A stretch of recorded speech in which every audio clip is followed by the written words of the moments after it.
Viernes 9 de agosto y así llegamos al fin de semana y también... Estás con Identidad TV. Ahora búscanos en las redes sociales y en nuestro canal en YouTube como Identidad TV. Noticias del Perú y el mundo.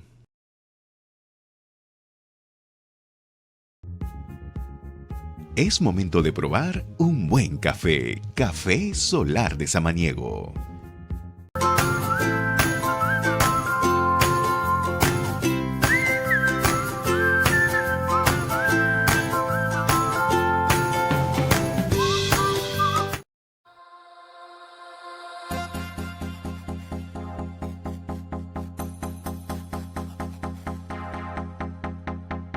La información y el análisis llegan con Altavoz por Vital FM.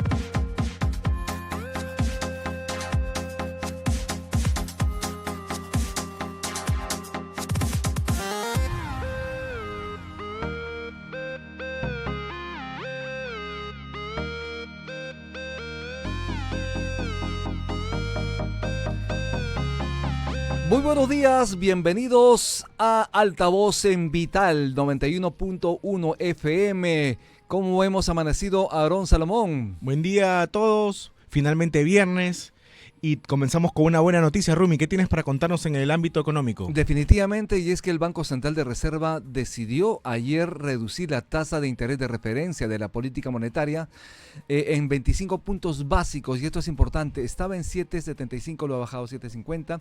Esto de alguna manera es importante porque el mercado toma la señal de que el Banco Central de Reserva, ante la menor inflación en el país, está tomando decisiones para que los agentes económicos de alguna manera puedan tomar créditos a menores tasas de interés, porque esto tiene que incidir en los menores créditos para la tasa de interés, de tal manera que permitiría dinamizar la economía, y el Perú precisamente es eso, necesita eso, dinamizar la economía. Sí, en simple, la tasa de interés es el monto o la tasa, el interés que le cobra el Banco Central de Reserva, el Estado peruano, a los bancos. Así es. Y estos bancos, a su vez, deberían reducir, al haberse reducido la tasa de interés con aquellos excedes, reducir los intereses que ellos ofrecen a sus usuarios, ¿no? Definitivamente es una decisión importantísima. Como sabemos, el mercado estaba esperando estas decisiones y el Banco Central de Reserva en su directorio justamente ha decidido bajar en 25 puntos básicos y la tenemos ya a 5.50. Esto obviamente tiene que reflejarse en el mercado. No es rápido, lamentablemente. Sin embargo, los agentes económicos van a poder obtener créditos a menor tasa de interés. Esa es la situación. Claro. Cuando hay empresas, cuando hay familias que tienen proyectos importantes, recurren al sistema bancario con la finalidad de financiar esos proyectos, y cuando las tasas de interés son altas, obviamente las personas, las empresas se amilanan, o sea, dejan de invertir un poquito, y esto obviamente complica la situación de las empresas y obviamente no favorece a la recuperación del país. Sí, vamos a hacerlo, finalmente beneficiar a los usuarios, que podremos eventualmente acceder a créditos más baratos. Muy buena noticia, Rumi, para comenzar el día. Bueno, y arrancamos con las 5 de Altavoz. Así es, definitivamente hay información importantísima, y es que, como sabemos, la Universidad de Lima ha despedido a esta persona que arrojó un vaso de vidrio contra la congresista Patricia Chirinos el pasado fin de semana. Este tema ha sido bastante comentado en las redes sociales. Como sabemos, no se puede tolerar ningún tipo de violencia, venga de donde venga, sea de cualquier sector político, ideológico, lo que sea, y no se puede tolerar este tipo de situaciones. Y en el caso de la Universidad de Lima, tomó esa decisión con la finalidad de no verse afectada también en su imagen, al contar con una persona que tiene este tipo de exabruptos, en todo caso, actividades, acciones violentas, en este caso con la congresista Patricia Chirinos. Sí, y yo creo que está bien expectorado, bien despedido, pero ¿cómo pudo trabajar esta persona en la universidad? Es mi alma mater, ¿acaso no recuerdo que haya pruebas psicológicas para acceder a un puesto laboral ahí, ¿no? Definitivamente, yo creo que sí, todas las empresas tienen por obligación tomar una prueba psicológica a sus trabajadores, ¿no? A sus potenciales trabajadores, y en el caso de una universidad de prestigio como la Universidad de Lima también tiene que haberlo hecho. Sin embargo, el comunicado de la Universidad de Lima dice lo siguiente: la Universidad de Lima lamenta profundamente los recientes hechos de agresión que involucran a un docente de esta casa de estudios. Dicho comportamiento es incompatible con los valores, con los principios de nuestra institución, por lo que el vínculo laboral con el docente ha quedado disuelto. Claro. La Universidad de Lima reafirma su compromiso con la educación integral, el respeto mutuo y la formación de ciudadanos responsables y éticos. Esto es el comunicado de la Universidad de Lima. Sí, en redes sociales he leído que algunos señalan que ha sido una decisión arbitraria porque debió someterse a un comité, un comité disciplinario, pasar por todo un procedimiento, pero si hay evidencia flagrante, las cámaras de seguridad que ven al sujeto arrojando el vaso de vidrio, yo creo que el proceso ha tenido que ser sumario como ha ocurrido en este caso, ¿no? Y definitivamente, y es que tiene que cortar por lo sano cualquier entidad de este tipo, en este caso una universidad, por ejemplo, como la Universidad de Lima, porque se trata también de la imagen de la entidad, la imagen de la institución, porque como lo señala el comunicado, es incompatible con esos valores, con esos principios de la universidad, y por eso ha decidido romper el vínculo laboral con el docente y obviamente esto ha quedado disuelto. Estamos hablando entonces de esta situación que involucra a esta persona que arrojó el vaso de vidrio. Sí, yo creo que hay que Contra la ponerle congresista nombre, Patricia ¿no? Chirinos. Hay que señalar su nombre. Así es. Juan Paolo Gómez Fernández. Juan Paolo Gómez Fernández, y ya tiene un CV totalmente manchado por un exabrupto, por un acto violento. Definitivamente. ¿Cuál es la segunda noticia que tenemos para comentar el día de hoy, Aarón? Se hizo justicia a Rumi. El excongresista Freddy Díaz ha sido condenado a 13 años de cárcel por haber violado, abusado sexualmente de una de sus trabajadoras. Él previamente había sido también inhabilitado por 10 años para el ejercicio de la función pública, por este caso, por el Parlamento.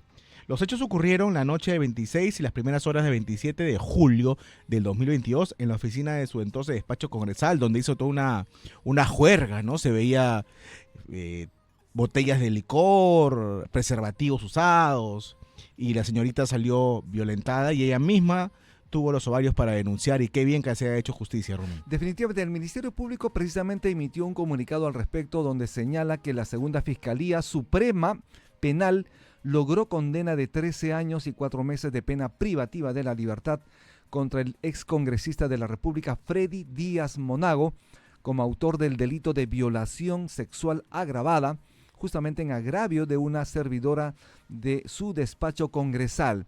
Estos hechos han ocurrido la noche del 26 y las primeras horas del 27 de julio del año 2022 en la oficina de su entonces despacho congresal, ubicada en el Jirón Azángaro, cuadra 4 del Cercado de Lima. Todo ocurrió en el mismo parlamento. En el mismo parlamento es que realizaron esta fiesta, fiesta entre comillas, ocurrió el delito. Todo en el Palacio Legislativo, que es deleznable, ¿no? Así es, y además el congresista Díaz también ha sido desaforado, ha sido inhabilitado por el Pleno del Legislativo, como sabemos, por 10 años para ejercer cualquier función pública debido a esta lamentable situación, a este caso, deleznable situación además de haber propiciado esta situación justamente en instalaciones, en oficinas del Congreso de la República.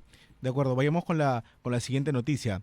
El equipo especial de fiscales contra la corrupción ha pedido 36 meses de prisión preventiva contra un grupo de investigados por el caso Guayques y la Sombra. Entre ellos está Nicanor Boluarte, el hermano, obviamente, de la presidenta Dina Boluarte, y el ex abogado de esta, Mateo Castañeda.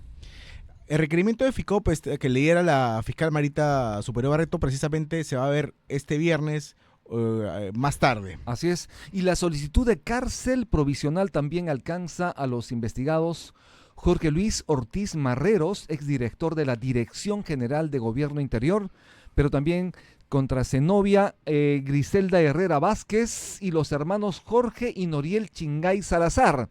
Este pedido va a ser evaluado este viernes, el día de hoy en la tarde, Sí, por el juez Richard Concepción Carguancho, quien viene conociendo el caso y ya dictó medidas como la detención preliminar de algunos indagados. a ver, todo indica que Richard Concepción Carguancho, como sabemos, es un juez carcelero y es probable que los meta en prisión a estos señores. Pero antes de seguir comentando, vámonos a una pausa. 7:10 de la mañana, Altavoz en Radio Vital.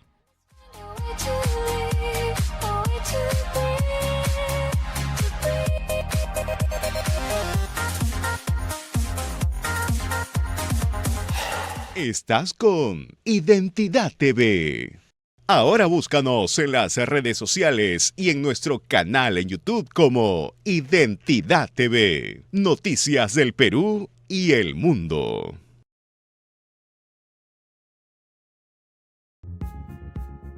Es momento de probar un buen café. Café Solar de Samaniego.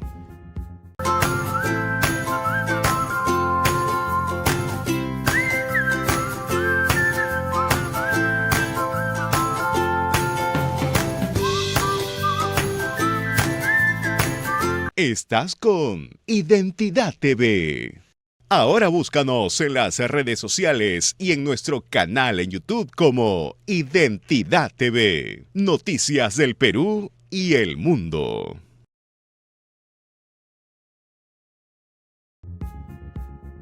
Es momento de probar un buen café. Café Solar de Samaniego.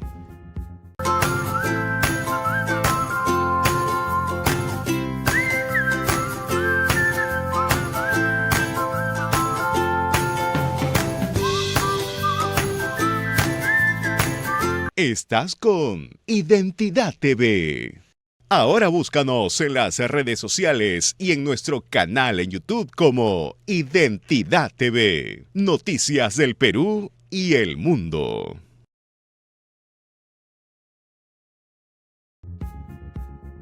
Es momento de probar un buen café. Café Solar de Samaniego.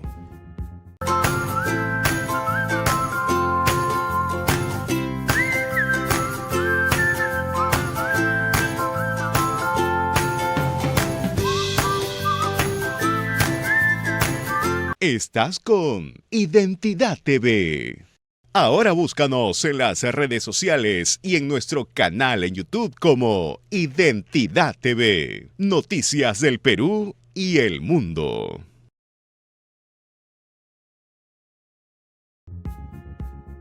Es momento de probar un buen café. Café Solar de Samaniego.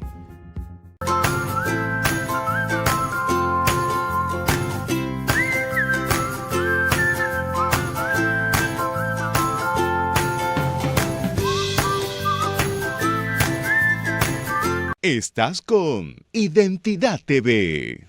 Ahora búscanos en las redes sociales y en nuestro canal en YouTube como Identidad TV. Noticias del Perú y el mundo.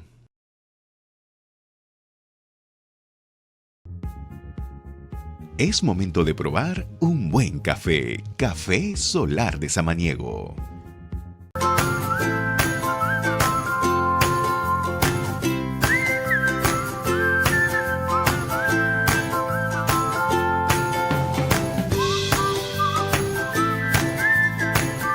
Estás con Identidad TV. Ahora búscanos en las redes sociales y en nuestro canal en YouTube como Identidad TV. Noticias del Perú y el mundo.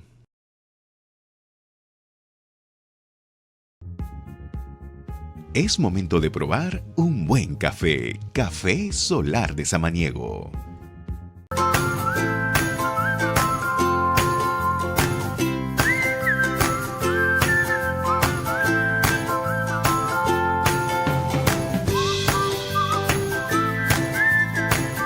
Estás con Identidad TV. Ahora búscanos en las redes sociales y en nuestro canal en YouTube como Identidad TV. Noticias del Perú y el mundo.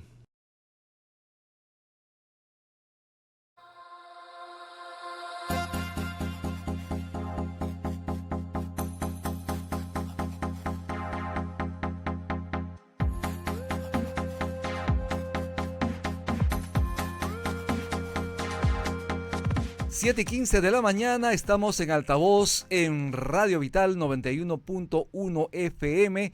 Han pasado 20 años desde que la primera molécula de gas natural llegó a Lima. Es un hecho significativo, obviamente. La presencia del gas ha permitido abaratar los costos de la energía en el país, no solo por la energía eléctrica, sino también ha permitido que muchos hogares en Lima, en diferentes distritos más populares, cuente con gas, y la expansión precisamente del uso del gas ha propiciado efectivamente desarrollo. Sin embargo, falta mucho más por hacer. Estamos aquí con César Gutiérrez Peña, expresidente de Petroperú, experto en temas de energía. Gracias por estar en el programa Altavoz en Radio Vital. Gracias César, por la invitación, Rumi Aarón. Muchas gracias. Bienvenido, César. ¿qué implica estos 20 años de Camisea ya en Lima? Tenemos este importantísimo anuncio, obviamente son 20 años, mucha agua ha pasado por el puente, obviamente. ¿Cuál es tu primera percepción? Que ha habido beneficios y ha habido cosas que realmente postergó el consorcio y que no dejó de desarrollar. Entre los beneficios, por supuesto, electricidad más barata. Trabajamos ahí, si el gas natural ha significado una disminución importante.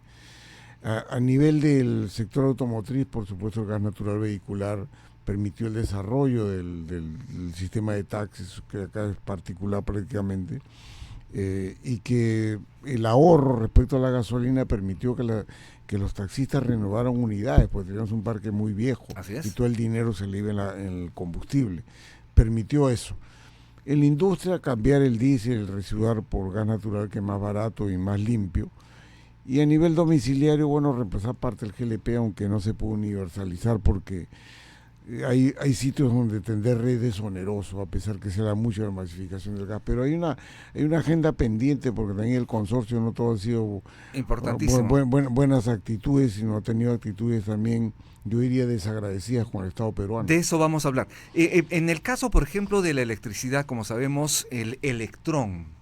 Los peruanos nos beneficiamos del gas de Camisea a través del electrón, porque obviamente tenemos electricidad, debido a que las plantas de generación eléctrica están utilizando gas natural precisamente para generar la electricidad que requerimos en nuestros hogares. O sea, esto es muy valioso, porque hay quienes dicen, caramba, solamente en Lima se han beneficiado. Sin embargo, el beneficio podría ser a nivel nacional debido al electrón que se genera a través del gas natural. Claro, mira, la cobertura de electricidad a nivel nacional es casi 97% de los hogares. Así es. Eso es casi universal. Siempre hay una postergación en las zonas rurales donde tender redes es oneroso, y ahí se ha ido por paneles zonales, por ejemplo. Pero sí, el beneficio ha sido el 97% de los hogares a través de electricidad, con un precio preferencial del gas que se tuvo desde el inicio del contrato.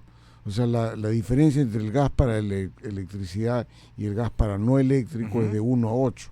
El eléctrico vale 1 y el no eléctrico vale 80% más. Explícanos un poquito más esta diferencia, por ejemplo, porque sabemos que Shell sale del proyecto Camisea, ingresa obviamente la corporación que tenemos en este momento, pero el precio es regulado.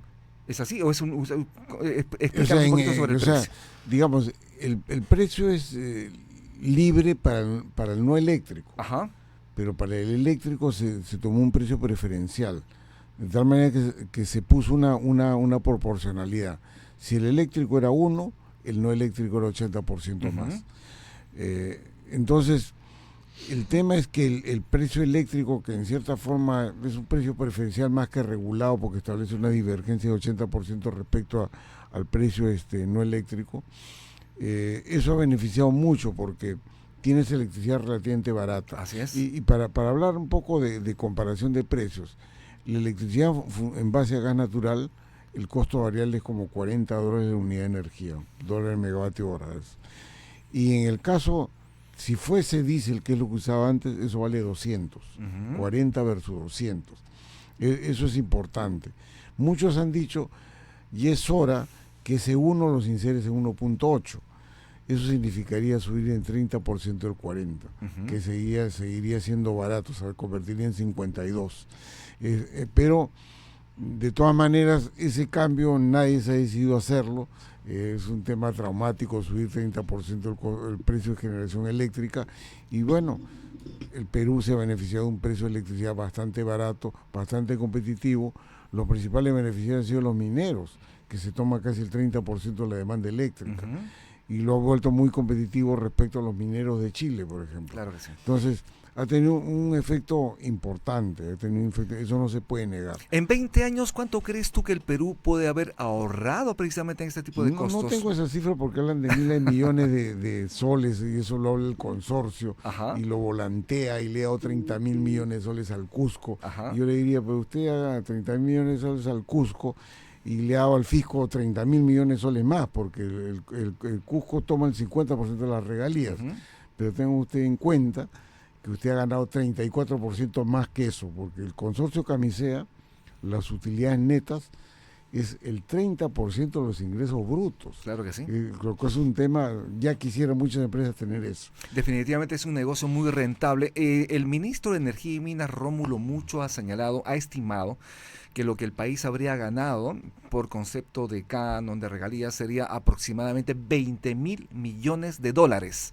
No tengo el número, será la cifra. Es una estimación del Ministerio de Energía y Minas a través del Probablemente Ministerio. sea cierto, porque la comparación lo que lo haces es con respecto al combustible sustituto. Así Con es. respecto, si hubiera habido diésel, hubiera sido mucho más caro ese ahorro 30.000 millones de dólares, lo que está diciendo el ministro. Y yo le digo, si hubiera ganado el competidor de Camisea, hubiera ocurrido lo mismo. Porque el que compitió con el consorcio Camisea, que lideró por Pluspetrol, fue la francesa Total. Consorcio Camisea Pluspetrol, cuando toma el lote, era una MIPE del petróleo. Total era una Meyer del mundo del gas y petróleo. Entonces, las condiciones en las cuales se impuso el contrato era similar tanto para Pluspetrol, que ganó, como a su competidor Total. O sea, es el beneficio que había establecido el Estado por la regla de la licitación. Y eso fue prácticamente un regalo de Shell, porque Shell determinó en ese momento, era la época del gobierno de Alberto Fujimori, decidió irse, al parecer estaba en desacuerdo con algunas decisiones en ese momento, y dejó el lote. En todo caso ya había descubierto, había ya un pozo de exploración, de explotación, de tal manera que eso nos permite hasta este momento gozar de una tarifa preferencial, unos precios preferenciales. Mira, fue un tema bien importante, el tema de Shell.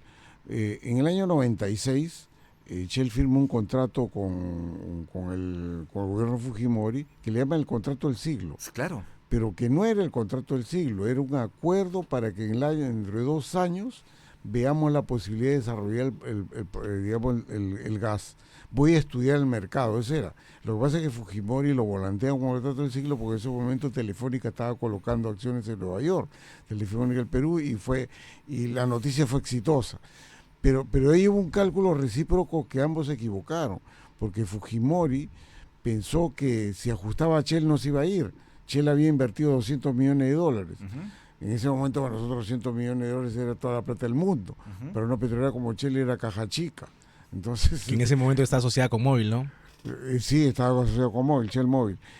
Pero el caso de Shell estimaba que Fujimori no iba a patear el tablero porque se venía la campaña del 2000 y se había hablado que era reelección. Uh-huh. Ambos se equivocaron, el contrato se rompió. Y dejó el lote. Entonces se rompió y tuvieron que hacer un nuevo esquema. El nuevo esquema, a pesar que Perú era atractivo para las inversiones, atrajo solamente dos empresas, que era Total, que era una Meyer del gas y el petróleo, y Pluspetrol, que era una MIPE del gas y el petróleo. Una empresa argentina. Vamos a hacer un pequeño corte, 7:24 de la mañana. Estamos con César Gutiérrez, expresidente de Petroperú, experto en temas de energía. Síganos a través de las redes sociales. Estamos en altavoz en Vital 91.fm. Ya volvemos. Ya volvemos.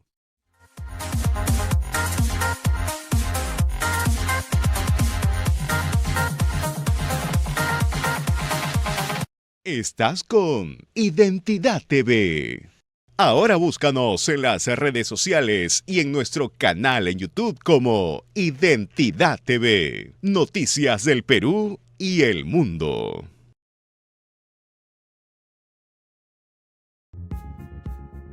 Es momento de probar un buen café. Café Solar de Samaniego.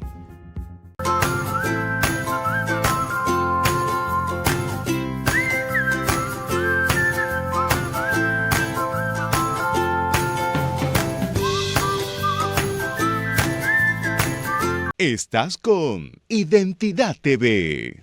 Ahora búscanos en las redes sociales y en nuestro canal en YouTube como Identidad TV. Noticias del Perú y el mundo.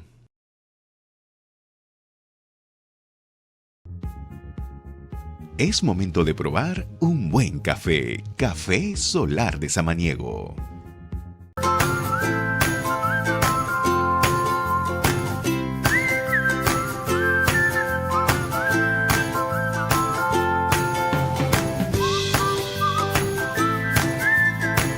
Estás con Identidad TV. Ahora búscanos en las redes sociales y en nuestro canal en YouTube como Identidad TV. Noticias del Perú y el mundo.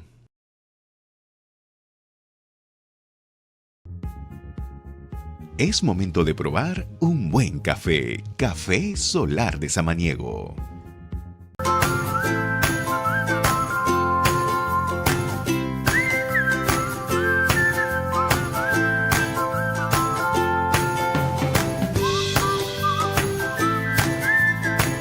Estás con Identidad TV. Ahora búscanos en las redes sociales y en nuestro canal en YouTube como Identidad TV. Noticias del Perú y el mundo.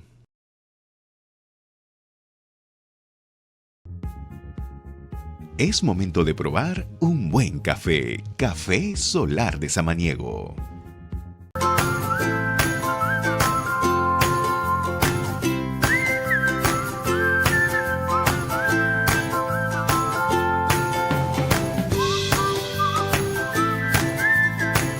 Estás con Identidad TV. Ahora búscanos en las redes sociales y en nuestro canal en YouTube como Identidad TV. Noticias del Perú y el mundo.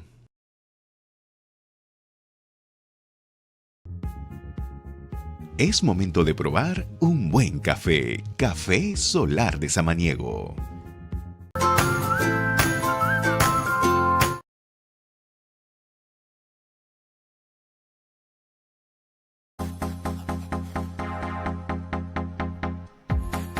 Buenos días, 7:27 de la mañana, estamos en altavoz en Radio Vital 91.1 FM. Estamos con César Gutiérrez Peña, experto en temas de hidrocarburos, en temas energéticos, expresidente de Petroperú, y estamos analizando la situación de Camisea y obviamente su impacto en el país. Hay una cifra, por ejemplo, se señala que Camisea habría generado un impacto en el PBI peruano aproximadamente de más de 178.000 millones de dólares. ¿Qué explicación tiene esto? Y obviamente es una cifra muy interesante en el PBI peruano. Y eso tiene que ver, ¿por qué? Porque del ingreso bruto, lo que se estableció en la licitación, que era la ley de competencia, Pluspetrol ofreció 37.24.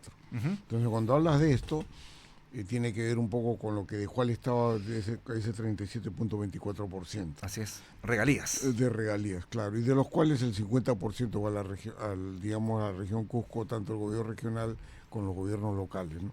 El otro 50% el gobierno central se queda casi con 10 nomás, porque el 40% restante se crea un fondo en el cual van las Fuerzas Armadas y Policiales. Ajá. Y algunos que le llamaron un aporte a la zona de influencia. O sea, por ejemplo, la región Huancavelica, Ayacucho e Ica reciben este aporte de fondo de influencia. Y eso fue porque cuando se quería exportar en el año 2005, que se llegaron a los acuerdos de exportación, los primeros que protestaron fue en esa zona, que había una disputa entre el gobierno regional de Lima y el gobierno regional de Ica, y se dijeron, bueno, vamos a darle algo a todo el mundo y le llamamos un aporte por zona de influencia, y ahí se fue quedando parte. Luego se crea el Fondo Camisea, en la cual se dan las Fuerzas Armadas y Policiales. Entonces, todo eso está bien. Lo que no dice el señor Mucho es que se han comido el 50% de las reservas y no han repuesto una molécula. Ajá, o sea, hay un punto clave, tiene que ver obviamente con la reserva. ¿Cuánto de reservas tenía Camisea cuando empieza las operaciones hace 20 años? Aproximadamente 12 trillones de pies cúbicos. 12 trillones de pies cúbicos. ¿Qué es lo que tendríamos en este momento? La mitad. La mitad. La mitad. Es decir, tendríamos gas aproximadamente para 15, 16 o 20 años. 19 años más. Y ese es un tema complicado, ¿ya? ¿Por qué? El principal consumidor del gas natural son las termoeléctricas. Así es. ¿Ya? Casi el 60% de la demanda son las termoeléctricas. ¿Qué ocurre? Cuando tú planeas una termoeléctrica, tú necesitas tu insumo con un horizonte de 25 años. Y hay gas para 19. Entonces hoy día nadie te va a venir a hacer una termoeléctrica. porque ya no tiene más que un horizonte de 19 años. Pero no solo eso, porque el consorcio Camisea tiene el lote que se llama Camisea, es el lote 88, y el lote yacente, que se destina a la exportación.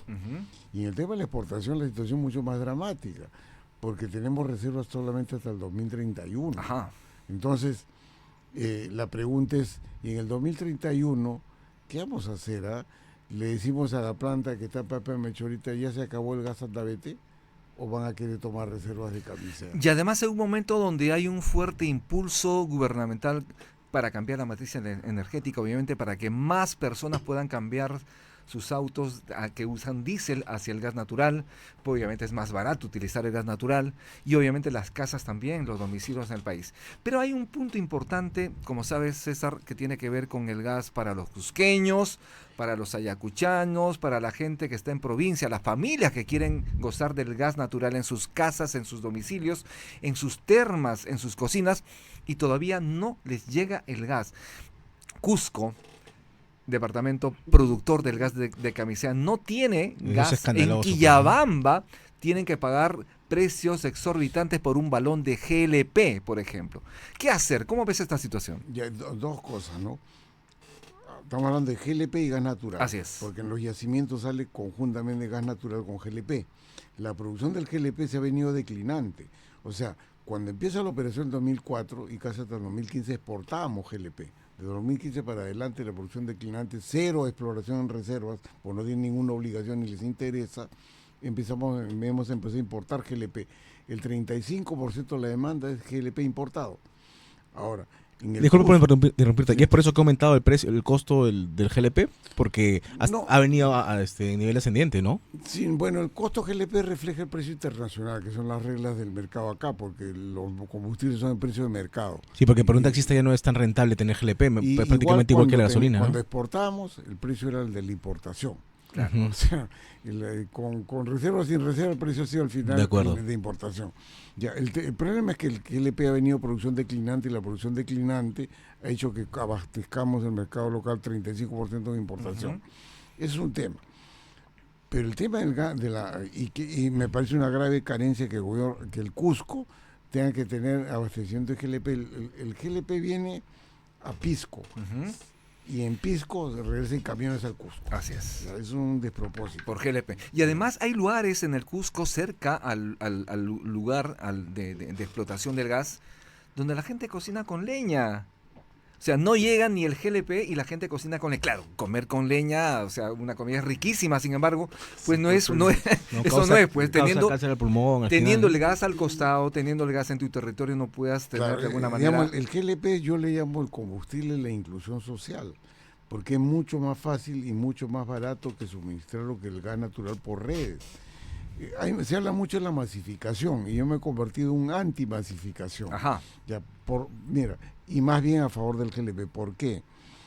Mira, masificar es tender redes. La pregunta es cuánto cuesta tender redes. Entonces, entre tender redes, pagar la conexión, más o menos sale $3,000 por domicilio. Si quieres 100,000 domicilios, $300 millones. La pregunta, ¿quién pone? ¿Los concesionarios? No, pues el concesionario quiere, ya está, o pon tú la plata que vamos a pacificar el gas. ¿Esa es la forma más óptima de dar un energético? No. Si estamos hablando de las zonas, digamos, alejadas, donde no va a llegar una red antieconómico, de lo que se trata es lo más barato es darle GLP.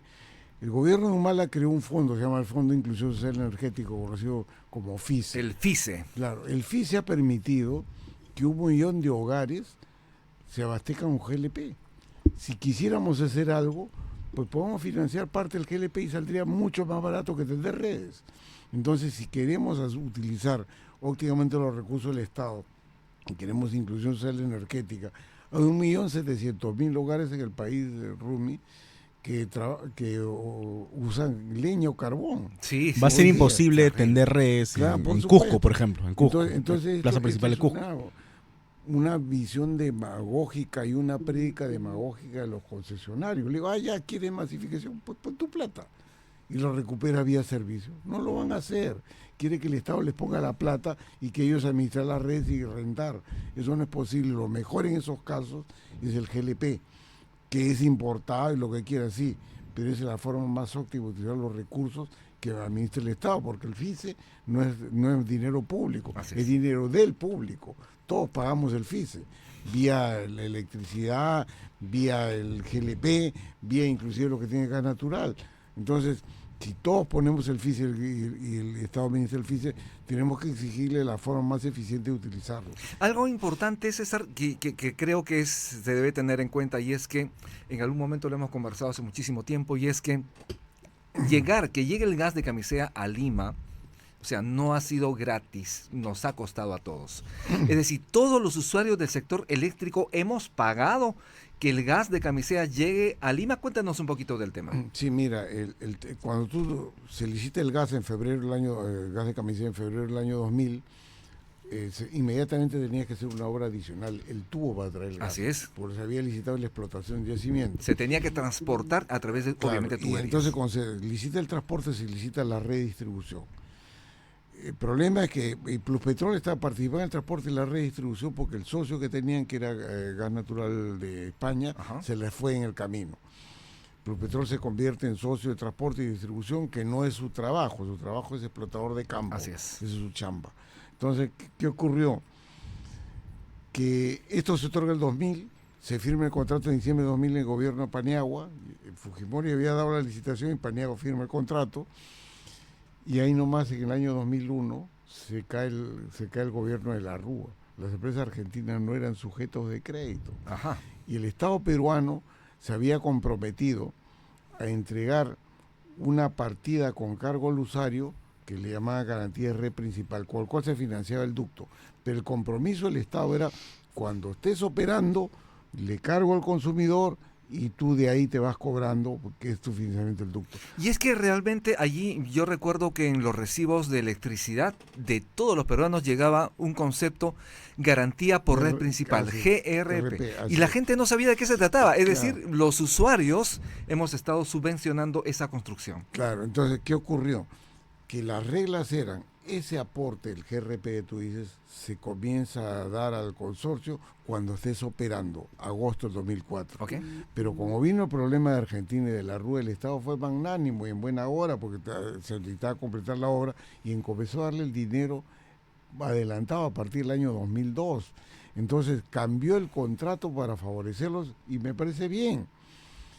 Pero no solo eso, o sea, como habían obligaciones de conectar usuarios en la redistribución en Lima, también el Estado se flexibilizó y le dijo, mira, no te obligo a conexiones, tienes el ducto y yo te voy a contabilizar como un compromiso que tienes el ducto para tantos usuarios. Así es.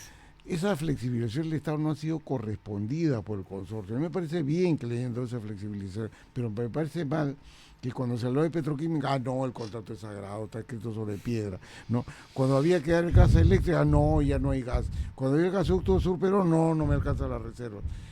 Me parece completamente desproporcionado la actitud del consorcio respecto a lo que ha sido el Estado peruano con ellos. Sí, los beneficios lo que quieran. Y lo que quedamos postergado, hubiéramos tenido petroquímica. Claro. Aquí se fue Duke Energy porque inauguró una central sin gas natural, porque no quisieron dar el gas, ¿no? Entonces, el gasoducto sur peruano, una obra de 4.500 millones de constructivo, no se pudo hacer. Así es. Y no solamente por dólares, porque el problema empezó que ellos decían que no había reservas. Hoy día hablan de un ducto costero, ahora sí hay reservas, ¿no? Esas cosas a mí realmente me llaman la atención y es bueno decirle, está bien, celebra lo que quieras, el 20 de agosto se cumple 20 años, pero también te recuerdo que no ha sido recíproco con el Estado peruano. Es más, te has consumido la mitad de las reservas y no has repuesto una molécula. Si bien es cierto, no tienes un compromiso exploratorio, es hora pues que nos sentemos y en los 16 años que falta el contrato, ponte un compromiso exploratorio que te puede hacer una flexibilización. La regalía del adicional te la bajo respecto al 3724.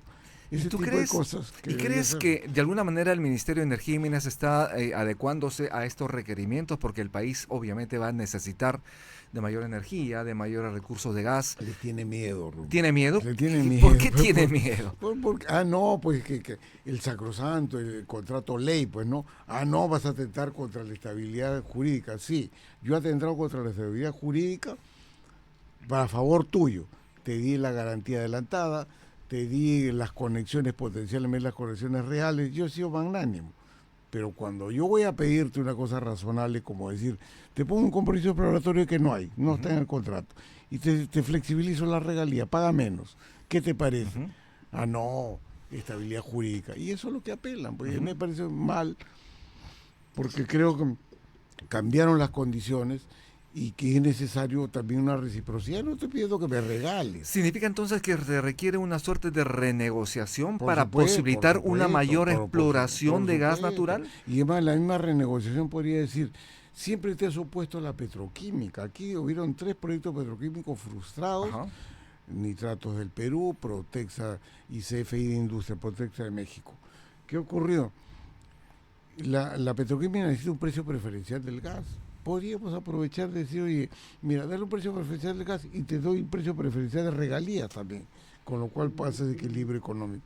Pero no quieren, pues, no quieren. Entonces hay un temor reverencial porque me dicen, no, el contrato es sacrosanto, es un contrato ley, no vayas a romper, estás atentando contra la inversión privada. No, estamos dentro de lo razonable. Si no te gusta, recuerda nomás que yo sí fui bueno contigo.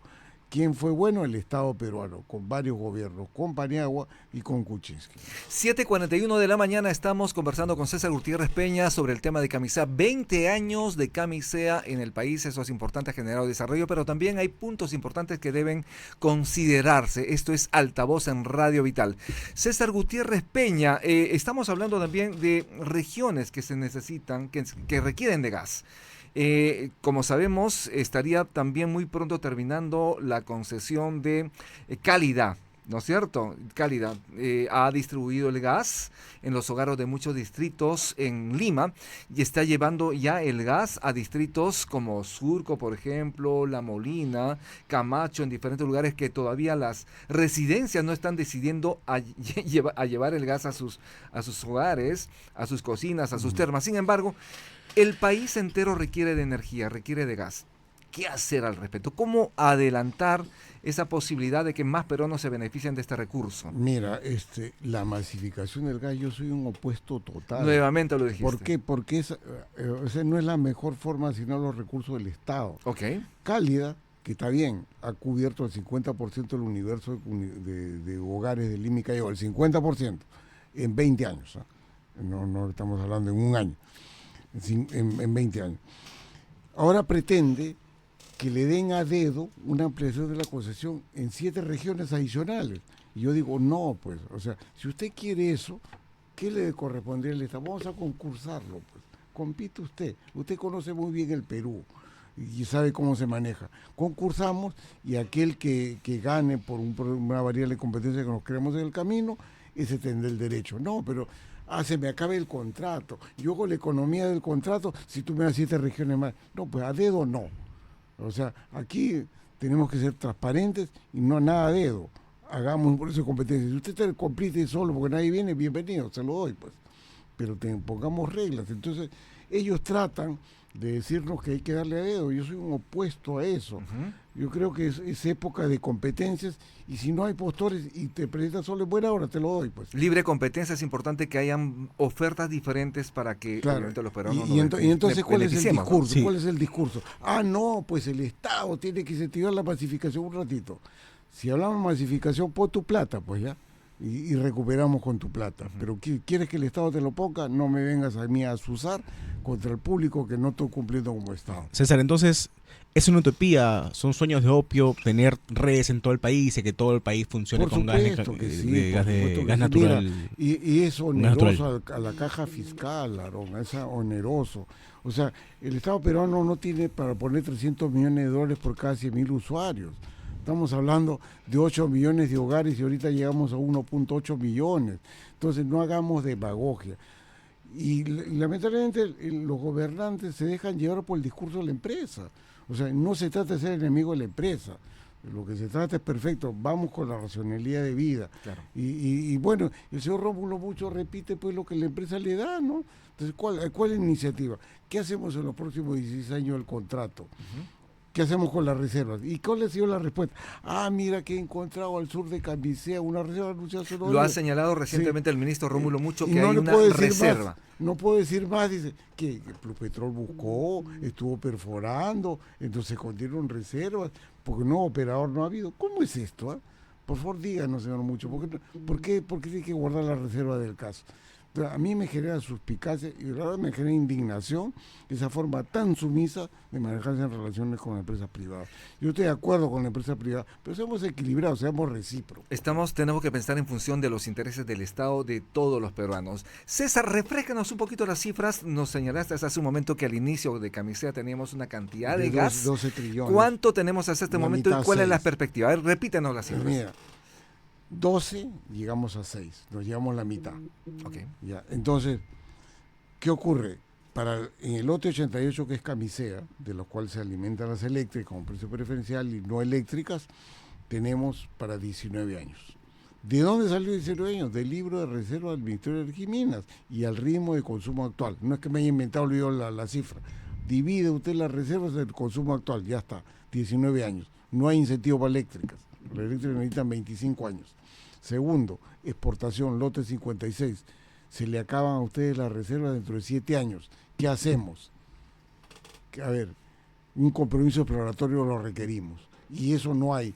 Y yo veo al Estado casi echando bombo y incienso a una celebración que es buena hora, pues hay que celebrar, pero también deberíamos celebrar con un compromiso futuro, que es lo que necesitamos en poco. Si tuvieras al ministro Rómulo Mucho aquí sentado a tu lado, ¿qué le dirías Lo exactamente? que le estoy diciendo, o sea, ármese de valor, no se corra y no se asuste que diga que los contratos están escritos sobre piedra. El Estado peruano, si usted no conoce, porque no es del sector, el Estado peruano ha sido condescendiente con ellos y cuando digo que flexibilizar el contrato lo ha hecho. Ahora esperemos reciprocidad, en la cual no estamos viendo una posición desequilibrada. Le flexibilizo condiciones siempre y cuando usted tome mayores inversiones.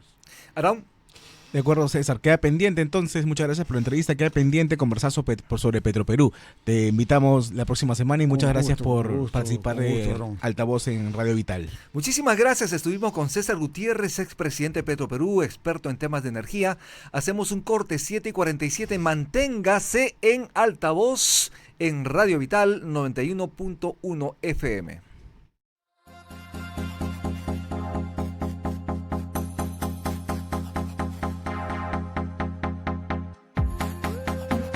Estás con Identidad TV. Ahora búscanos en las redes sociales y en nuestro canal en YouTube como Identidad TV. Noticias del Perú y el mundo.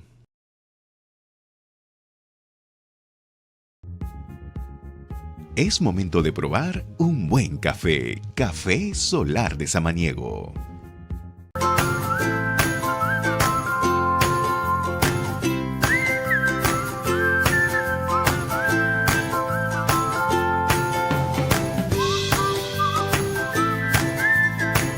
Estás con Identidad TV. Ahora búscanos en las redes sociales y en nuestro canal en YouTube como Identidad TV. Noticias del Perú y el mundo.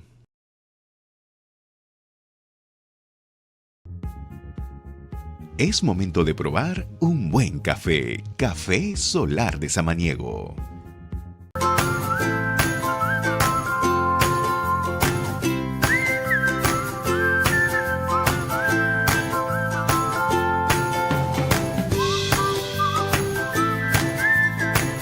Estás con Identidad TV. Ahora búscanos en las redes sociales y en nuestro canal en YouTube como Identidad TV. Noticias del Perú y el mundo.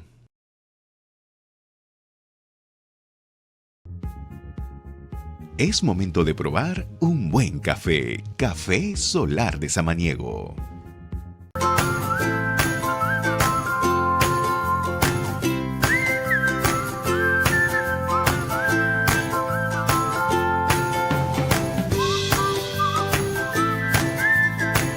Estás con Identidad TV. Ahora búscanos en las redes sociales y en nuestro canal en YouTube como Identidad TV. Noticias del Perú y el mundo.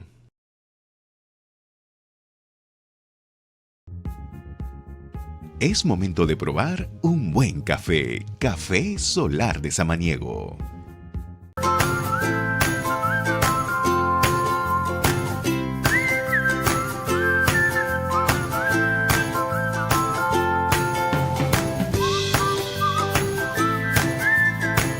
Estás con Identidad TV. Ahora búscanos en las redes sociales y en nuestro canal en YouTube como Identidad TV.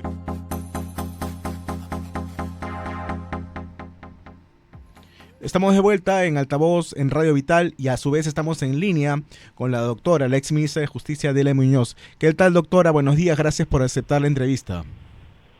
Buenos días, muchas gracias por la convocatoria. Doctora, de frente, Gustavo Adriancén le ha respondido a la Corte de H que el país no reconoce ninguna autoridad supranacional que pueda darle órdenes a los poderes del Estado. Y esto porque la Corte de H, a mi juicio, interfiriendo en nuestra soberanía, ordenó que no entre en vigor la ley sobre lesa humanidad.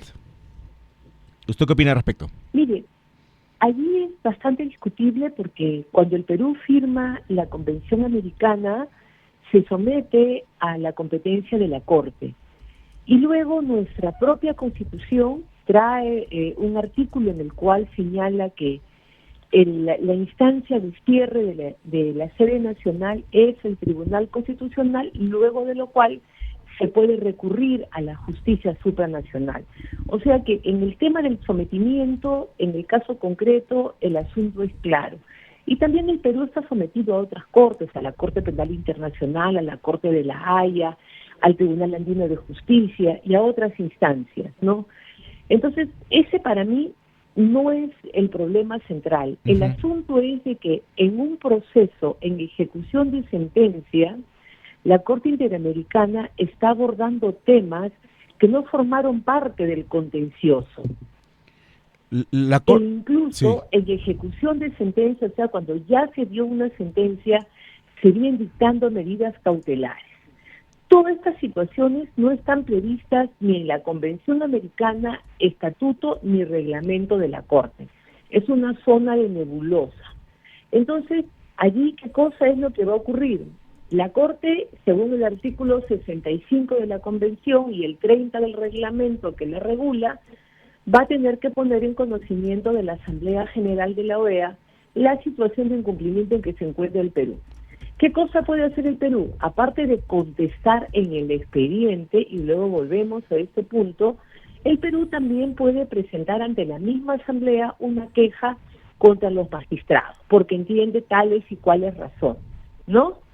Entonces, es un tema de nebulosa donde hace falta una precisión, un esclarecimiento de cuáles son las facultades que tiene la Corte, porque convencionales no las tiene. Doctora, la Corte puede pedirle o exigirle algo al gobierno peruano, a todas las entidades, a todos los poderes del Estado, que no entre en vigor determinada ley, porque en este caso, como usted señala, valga la redundancia, se trata del caso Barrios Altos y La Cantuta. Está metiendo de contrabando este pedido, ¿no?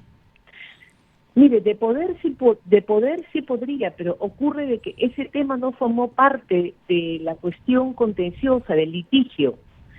En el caso, por ejemplo, de la última tentación de Cristo, la Corte le dice a Chile que cambie su constitución y que cambie el sistema de libertad de expresión. ¿No? Entonces, ¿pero por qué? Porque se estuvo discutiendo esa norma. Acá el tema es que la Corte jala, interpreta y quiere ordenar y disponer en ejecución de sentencia cuestiones que no se debatieron en el litigio principal.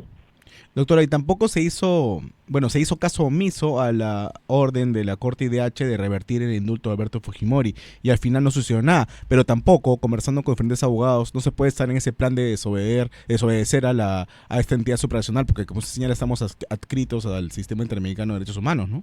Así es, estamos adscritos a una serie, el Perú es uno de los países que está sujeto a casi todas las comisiones y cortes en materia de derechos humanos que existen en el mundo. En consecuencia, el sometimiento sin reservas que tenemos nosotros es uno bastante grande, ¿no? Entonces, por ahí no va el asunto, porque tendríamos que salir de la Organización Mundial del Comercio, de la Corte de la Haya, porque cualquiera de ellos pueden dar disposiciones que nos obligan. Doctora, ¿no? ¿cómo está? Entonces, Doctora Delia Muñoz, muy buenos dígame. días. Les saluda Rumi Ceballos. Estamos en Altavoz en Vital.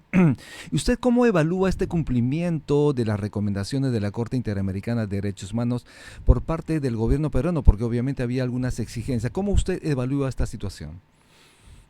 Mire, yo estoy justo espero terminar en diciembre una gran investigación sobre el tema de cumplimiento de reparación. Uh-huh.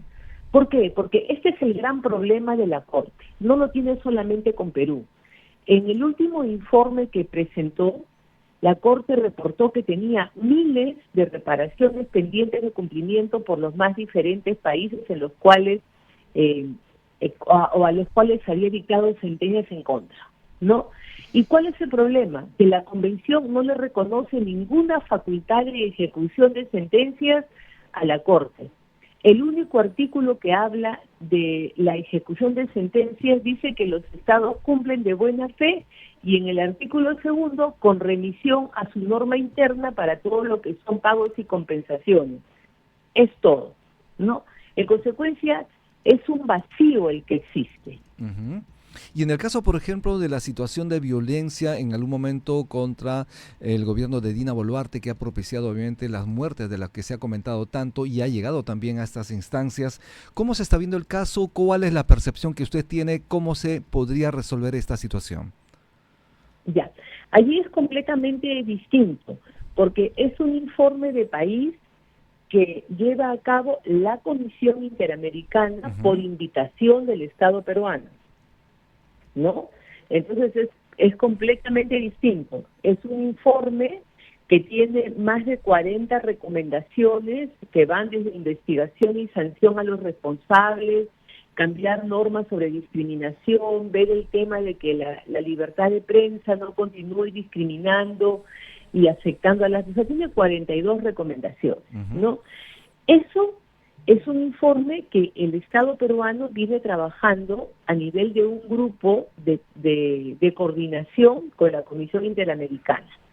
Están viendo para este punto, estamos haciendo tal cosa, eso no es una sentencia.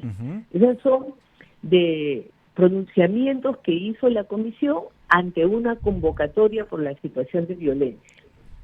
No, ahora, pero para mí, en esas 42 recomendaciones, hay algunas que son cuestiones del propio modelo constitucional o del propio modelo de libertades que tenemos en el país, como las referidas a libertad de expresión. Un poco lo que se plantea en ese informe es que tenemos que establecer medidas de prohibición de formas de opinión de la libertad de expresión, lo cual para mí no está permitido, porque la censura previa no está avalada nunca. Lo que puede haber siempre es un control posterior, pero no decir, tú no puedes opinar de esta manera, tú no puedes utilizar este tipo de conceptos porque contienen estas tales y cuales características. Ahí estamos ya vulnerando el derecho a libertad de expresión. Doctora, una pregunta, ¿y cómo es posible que esta comisión haya emitido un informe culpando prácticamente al Estado peruano de ejecuciones, al Estado peruano representado por la presidenta Dina Boluarte, en tan solo unos cuantos días? ¿Cómo es posible que lo cumpla de ejecuciones extrajudiciales? Mire, forma parte de los excesos en los que incurren a veces las personas que integran este tipo de comisiones, pero la comisión, reitero, solamente pudo emitir el informe porque fue invitada por el Estado peruano a que venga al país, a que realice las reuniones y luego a que salga ese informe. Y lo que yo les quiero recordar es que ese informe en el cual hay esta solicitud de investigación de sancionar a los responsables constituye la base o la piedra de partida por la cual el Consejo Permanente de la OEA recibe a la presidenta Boluarte y la reconoce como presidenta constitucional en vía de la sucesión prevista en nuestro ordenamiento legal. Entonces, no hay que perder también de vista que ese es un informe muy político, quizás por eso el Poder Ejecutivo no lo viene contradiciendo en la manera que correspondería, porque para mí hay temas que salen del ámbito de la protesta que vino a analizar, ¿no? Porque hay puntos del informe en los que analiza el modelo económico extractivista, la forma de interacción que no forman Habla de parte. racismo, ¿no? Por ejemplo. Doctora, Así es. el problema aquí medular es que no sabemos qué ocurrió con estas 40 muertes. Puede haber habido, de hecho ha habido excesos de las fuerzas del orden, pero también puede haber otro tipo de situaciones, como que entre los manifestantes se hayan asesinado, porque no tenemos respuestas aún. Lo único que hay es una denuncia constitucional contra la mandataria, pero ¿qué pasa con los policías? ¿Qué pasa con los manifestantes? Y toda esa denuncia constitucional es inoperante, porque lo que tiene que hacer la Fiscalía es investigar los hechos e identificar qué cosa es lo que ocurrió, ¿no? O sea, en el derecho penal peruano no es de que tenemos una responsabilidad abstracta a cargo de quienes integran un gabinete o un espacio. La responsabilidad peruana es directa. Pedro, María, Juan y José hicieron AJL. En A estuvo agravante, en B hay exculpación, en C hay que hacer una mayor investigación, ¿no? Y eso no es responsabilidad ni del Congreso ni del Poder Ejecutivo. Eso es competencia exclusiva del Ministerio Público, que tiene que hacer las investigaciones. Y es el colmo que en un caso emblemático como ese, realmente no se investigue a fondo. ¿Por qué es emblemático? Porque pone en entredicho la viabilidad democrática de nuestro país, con un informe como ese que tenemos, en el cual nos acusan prácticamente de estar en una política de genocidio. Y genocidio tiene un contexto completamente distinto. Es un enfrentamiento abierto donde se busca extinguir o eliminar a una parte de la población. Claro. Y entonces acá es la Fiscalía la que tiene que ponerse las pilas.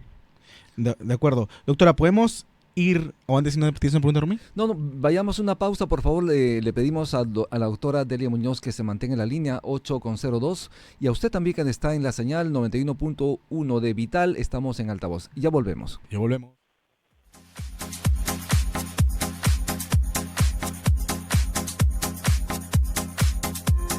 Estás con Identidad TV Vital FM. Ahora búscanos en las redes sociales y en nuestro canal en YouTube como Identidad TV. Noticias del Perú y el mundo.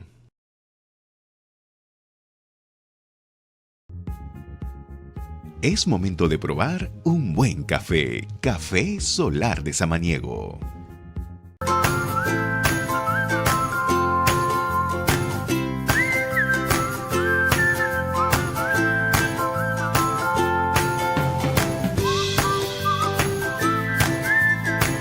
Estás con Identidad TV.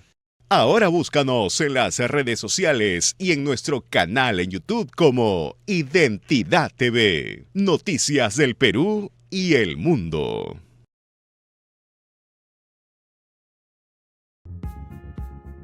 Es momento de probar un buen café. Café Solar de Samaniego.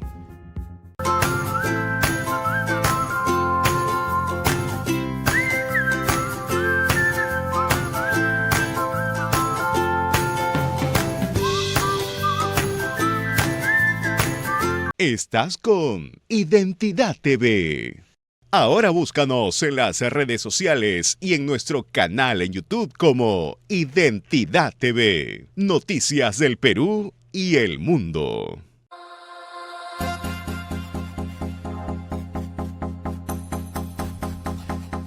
Ocho con 04 minutos, estamos en altavoz en Radio Vital 91.1 FM. Estamos conversando con la doctora Delia Muñoz, abogada, ex ministra de Justicia y Derechos Humanos en el Perú. Doctora, ¿cuál es la situación en este caso? Porque se señala que habría de alguna forma autoría mediata debido a la presunta responsabilidad de la presidenta Dina Boluarte por el caso que estamos hablando hace un momento, las 49 muertes durante las protestas. Hay una cadena de mando. ¿Cómo se efectiviza esta situación? Explíquenos un poquito a nuestras audiencias cuál es la situación de la cadena de mando desde, obviamente, los efectivos policiales, los efectivos militares, hasta, obviamente, la decisión que toma la presidenta Dina Boluarte. Mire, en el Perú el Código Penal es bastante claro señala de que una persona está exenta de responsabilidad penal cuando actúa conforme a su competencia y funciones.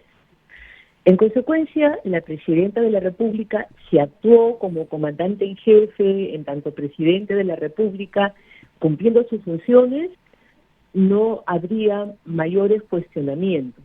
El asunto está si es de que ella habría excedido esta cuestión, esta situación, y hubiera ingresado a ver cómo se hace un operativo, qué decisión se toma, que normalmente está en un nivel mucho más inferior, no en el sentido peyorativo, sino en el sentido jerárquico, ¿no? Que está a cargo de la policía o del ejército, que conforme a las leyes de uso de la fuerza y su reglamento, son los que tienen que decidir en cada situación concreta la forma en que intervienen para controlar la situación de caos o desorden, ¿no? Entonces, ese es un primer tema. Por el hecho simple de ocupar el cargo, no podemos decir de que una persona tiene responsabilidad.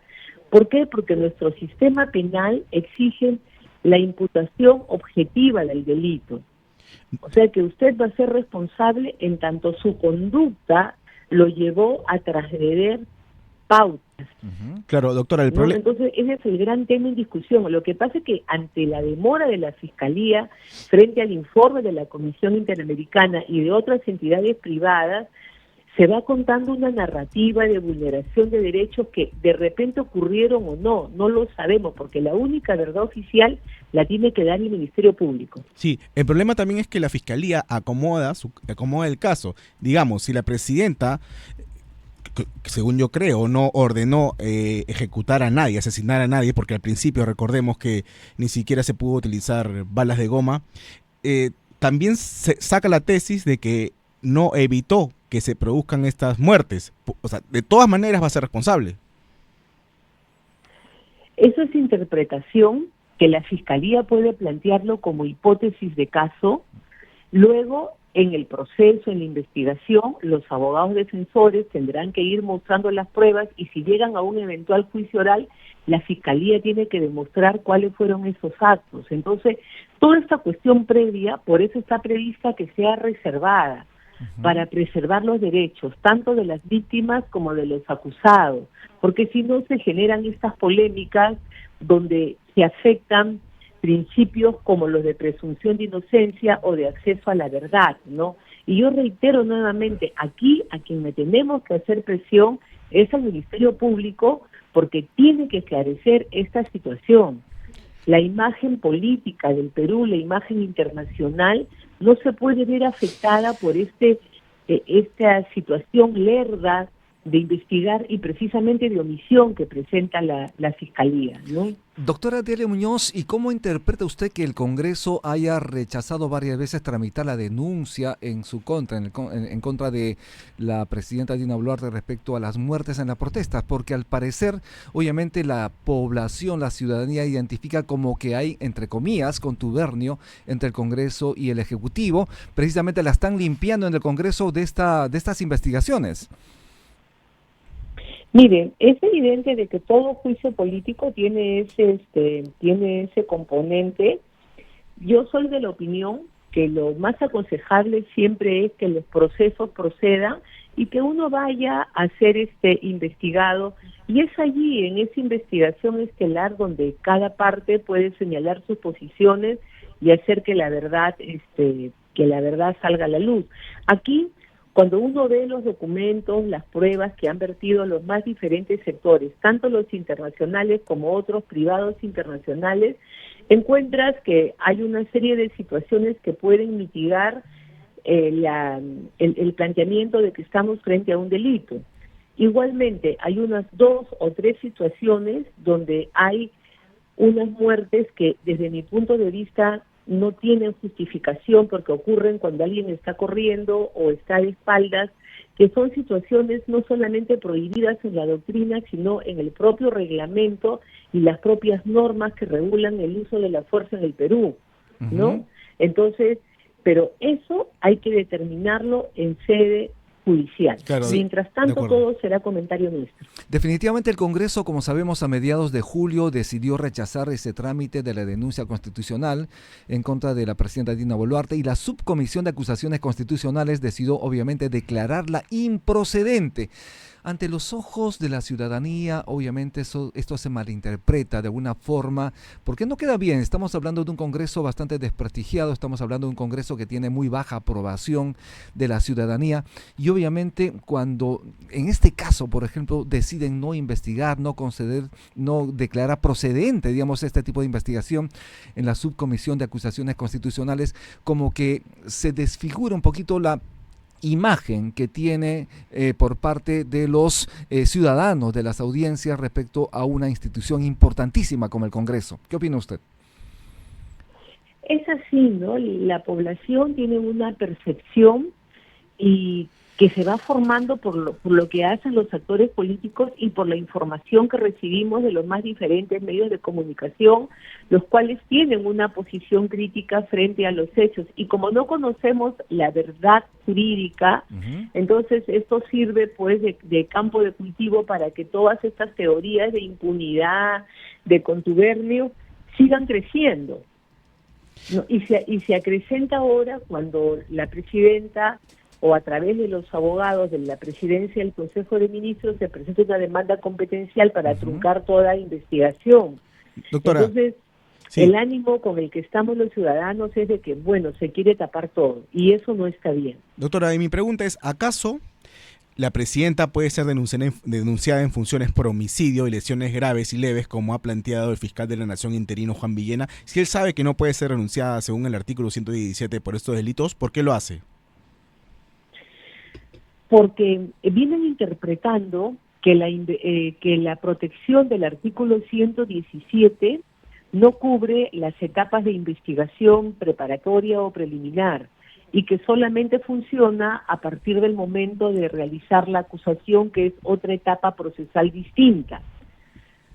Los abogados de la presidenta y el propio Consejo de Ministros estiman que no es así, que la protección es absoluta, y por eso han planteado hace 2 o 3 días esta demanda ante el Tribunal Constitucional para que limite las competencias de investigación tanto del Ministerio Público como del Poder Judicial, ¿no? Claro, en el fondo esta demanda busca que la presidenta no sea investigada en funciones, y si se evita eso, si el TC logra eso, no se hubiera podido investigar a Castillo y descubrir toda la podredumbre, toda la corruptela que había alrededor de su gobierno, ¿no? Así es, ¿no? Y fíjese usted de que toca un tema importante que es tendencia en el mundo en los últimos años, que es la investigación al presidente de la República y a los altos funcionarios, que han gozado durante muchos años, décadas y centurias de protección absoluta. Y hemos llegado a una situación como la que existe, por ejemplo, en Argentina, que el presidente en funciones puede ser acusado por delitos de corrupción o cualquier otro delito común, y lo juzga el Congreso, realiza primeramente el juicio político, y lo que hace es convoca al presidente de la Suprema para que presida el grupo de trabajo y el juzgamiento. Hasta la otra posición que acaba de ser ratificada en los Estados Unidos, que se estima el presidente no puede ser juzgado ni investigado por nada, protección total. En el ínterin, en los países de América Latina tenemos las más diferentes flexibilidades, causas, pero casi todos los países vienen permitiendo la investigación y el juzgamiento de los presidentes en situaciones sobre todo de graves cuestionamientos.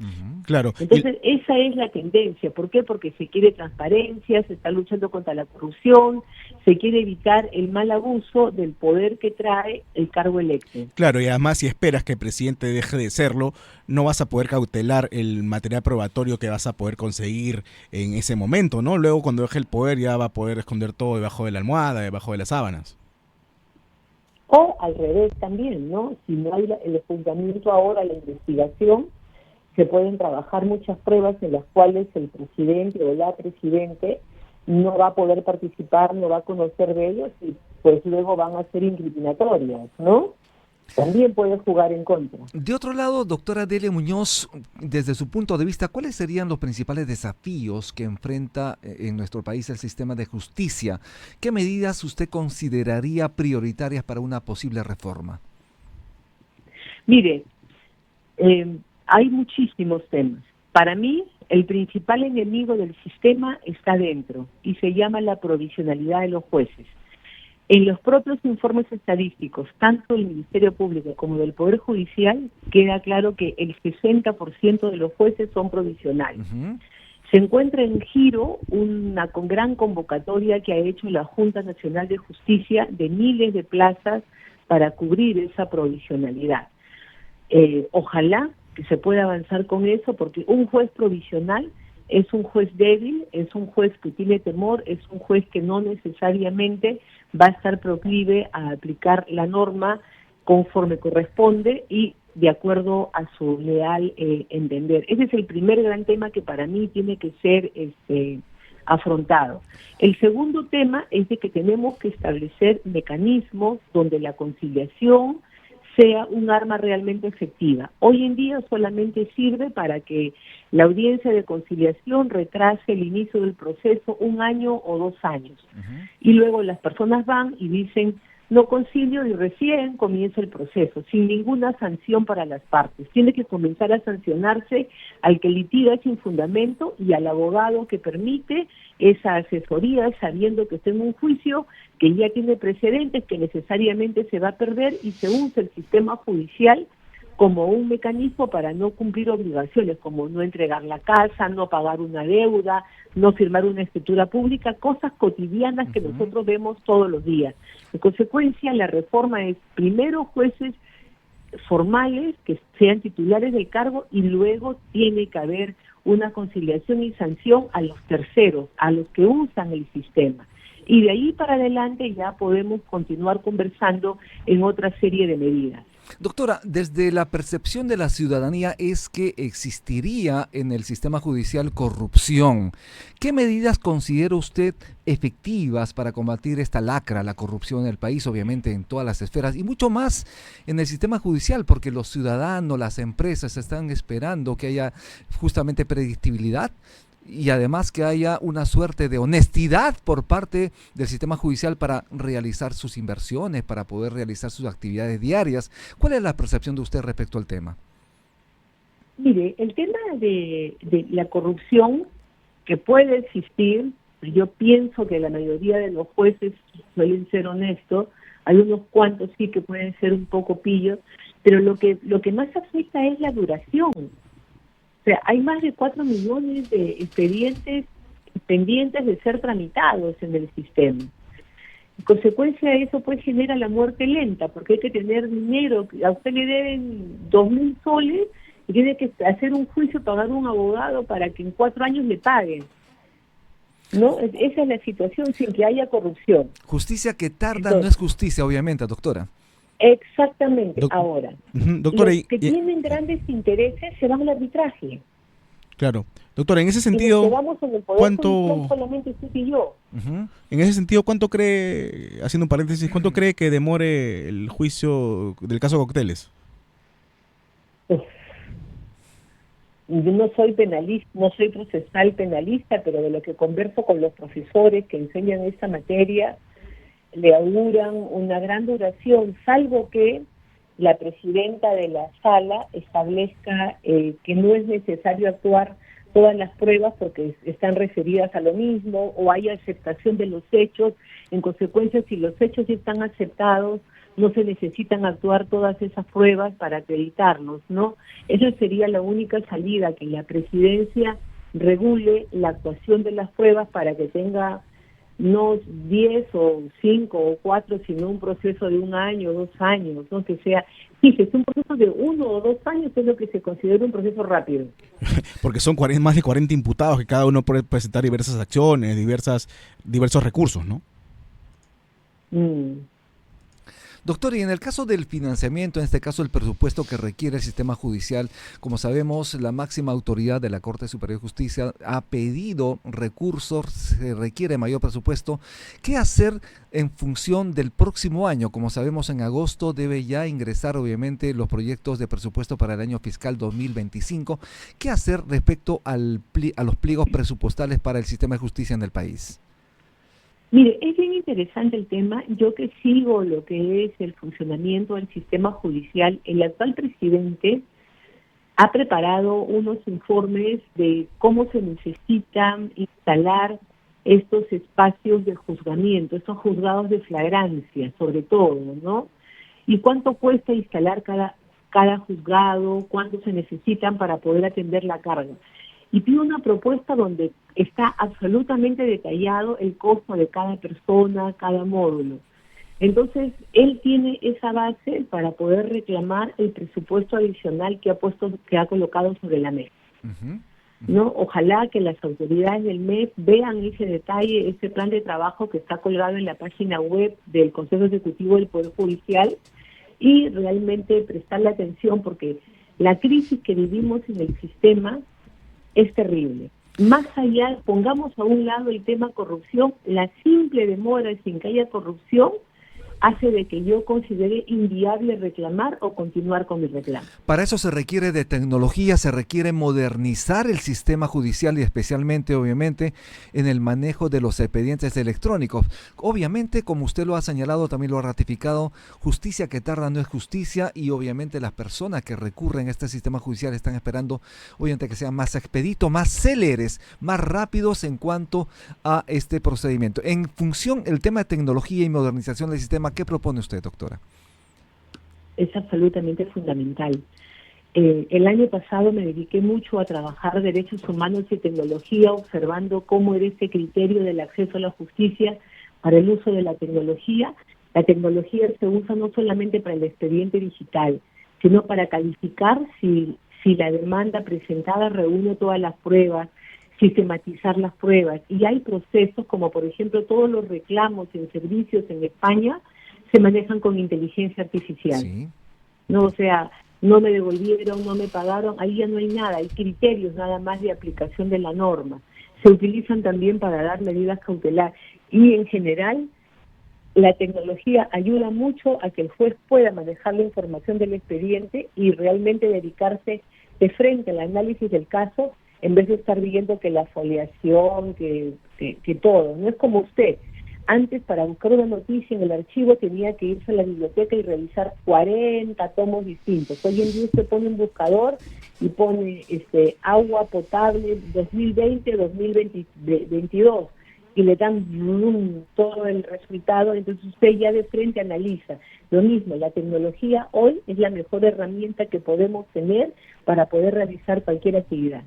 8:22 de la mañana, estamos en altavoz en Radio Vital 91.1 FM. Aarón, tu pregunta. Doctora, el tema que puede convertirse, bueno, yo diría que es el tema del día, es que el Congreso publicó este viernes la ley que precisa la aplicación de los alcances de los crímenes de lesa humanidad y los crímenes de guerra cometidos antes de 2002. ¿Usted está a favor o en contra de esta iniciativa?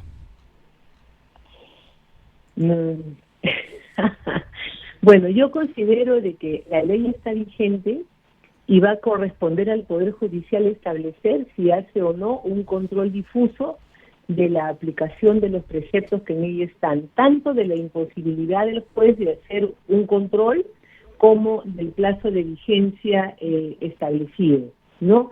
Porque detrás de esta ley hay una serie de actos jurídicos anteriores, previos, que hay que tener presente. Uno, cuando el Perú ratifica esta convención, formula una reserva. En el proceso de ejecución del caso Barrios Altos, le comunica a la Corte que ya cumplió con adherirse a esta convención sobre imprescriptibilidad, que era un pedido de reparación dentro de la sentencia Barrios Altos. Posteriormente, la Corte acepta y da por satisfecha la reparación, aceptando la reserva que el Perú había hecho en ese momento de que se aplicaba desde el día de la adhesión. Así la acepta. 2. En el año 2010, el Tribunal Constitucional declara inconstitucional la reserva formulada por el Congreso, porque dice que la imprescriptibilidad de los delitos de lesa humanidad no surgen del convenio, sino que son de derecho natural, y en consecuencia no cabe imprescriptibilidad. Posteriormente, en el año 2018 y 2021, en sendas demandas de habeas corpus, el Tribunal Constitucional de ese entonces va a decir de que no, que se tiene que aplicar el principio de legalidad y que en consecuencia la imprescriptibilidad solamente es a partir de la fecha de entrada en vigencia de la norma. Ahora entramos a esta fase de la acción de esta ley y nuevamente será el Poder Judicial o el sistema constitucional los que van a tener que establecer si se aplica o no la reserva y el plazo de legalidad, cuándo funciona. Claro, lo cierto es que la ley señala que nadie será procesado, ni condenado, ni sancionado por delitos de lesa humanidad o crímenes de guerra cometidos con anterioridad al 1 de julio del 2002, bajo sanción, nulidad y responsabilidad funcional. Pero usted señala que eso dependerá de los jueces, tal como dice igual el presidente del Poder Judicial. Así es, porque los jueces peruanos tienen control difuso constitucional. De acuerdo, sí. Bien, estamos en Vital, estamos en este programa Altavoz, en Radio Vital 91.1, 8:25 de la mañana. Doctora, vamos a hacer una breve pausa, por favor, le pedimos mantenerse en línea.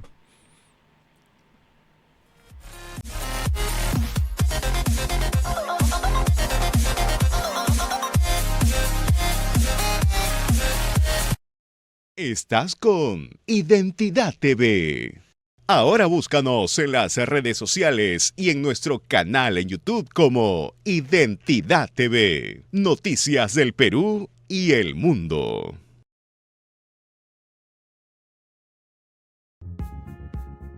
Es momento de probar un buen café. Café Solar de Samaniego.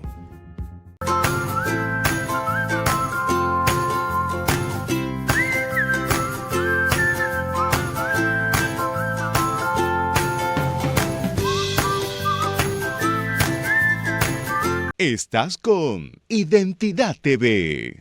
Ahora búscanos en las redes sociales y en nuestro canal en YouTube como Identidad TV. Noticias del Perú y el mundo.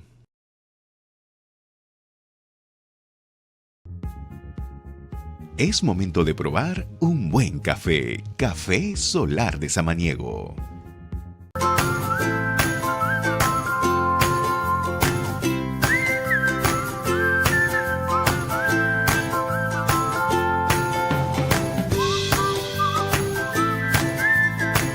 Estás con Identidad TV. Ahora búscanos en las redes sociales y en nuestro canal en YouTube como Identidad TV. Noticias del Perú y el mundo.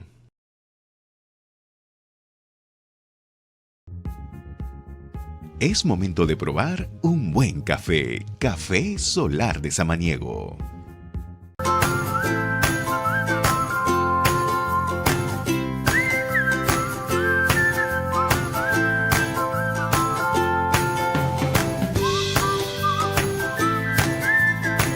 Estás con Identidad TV.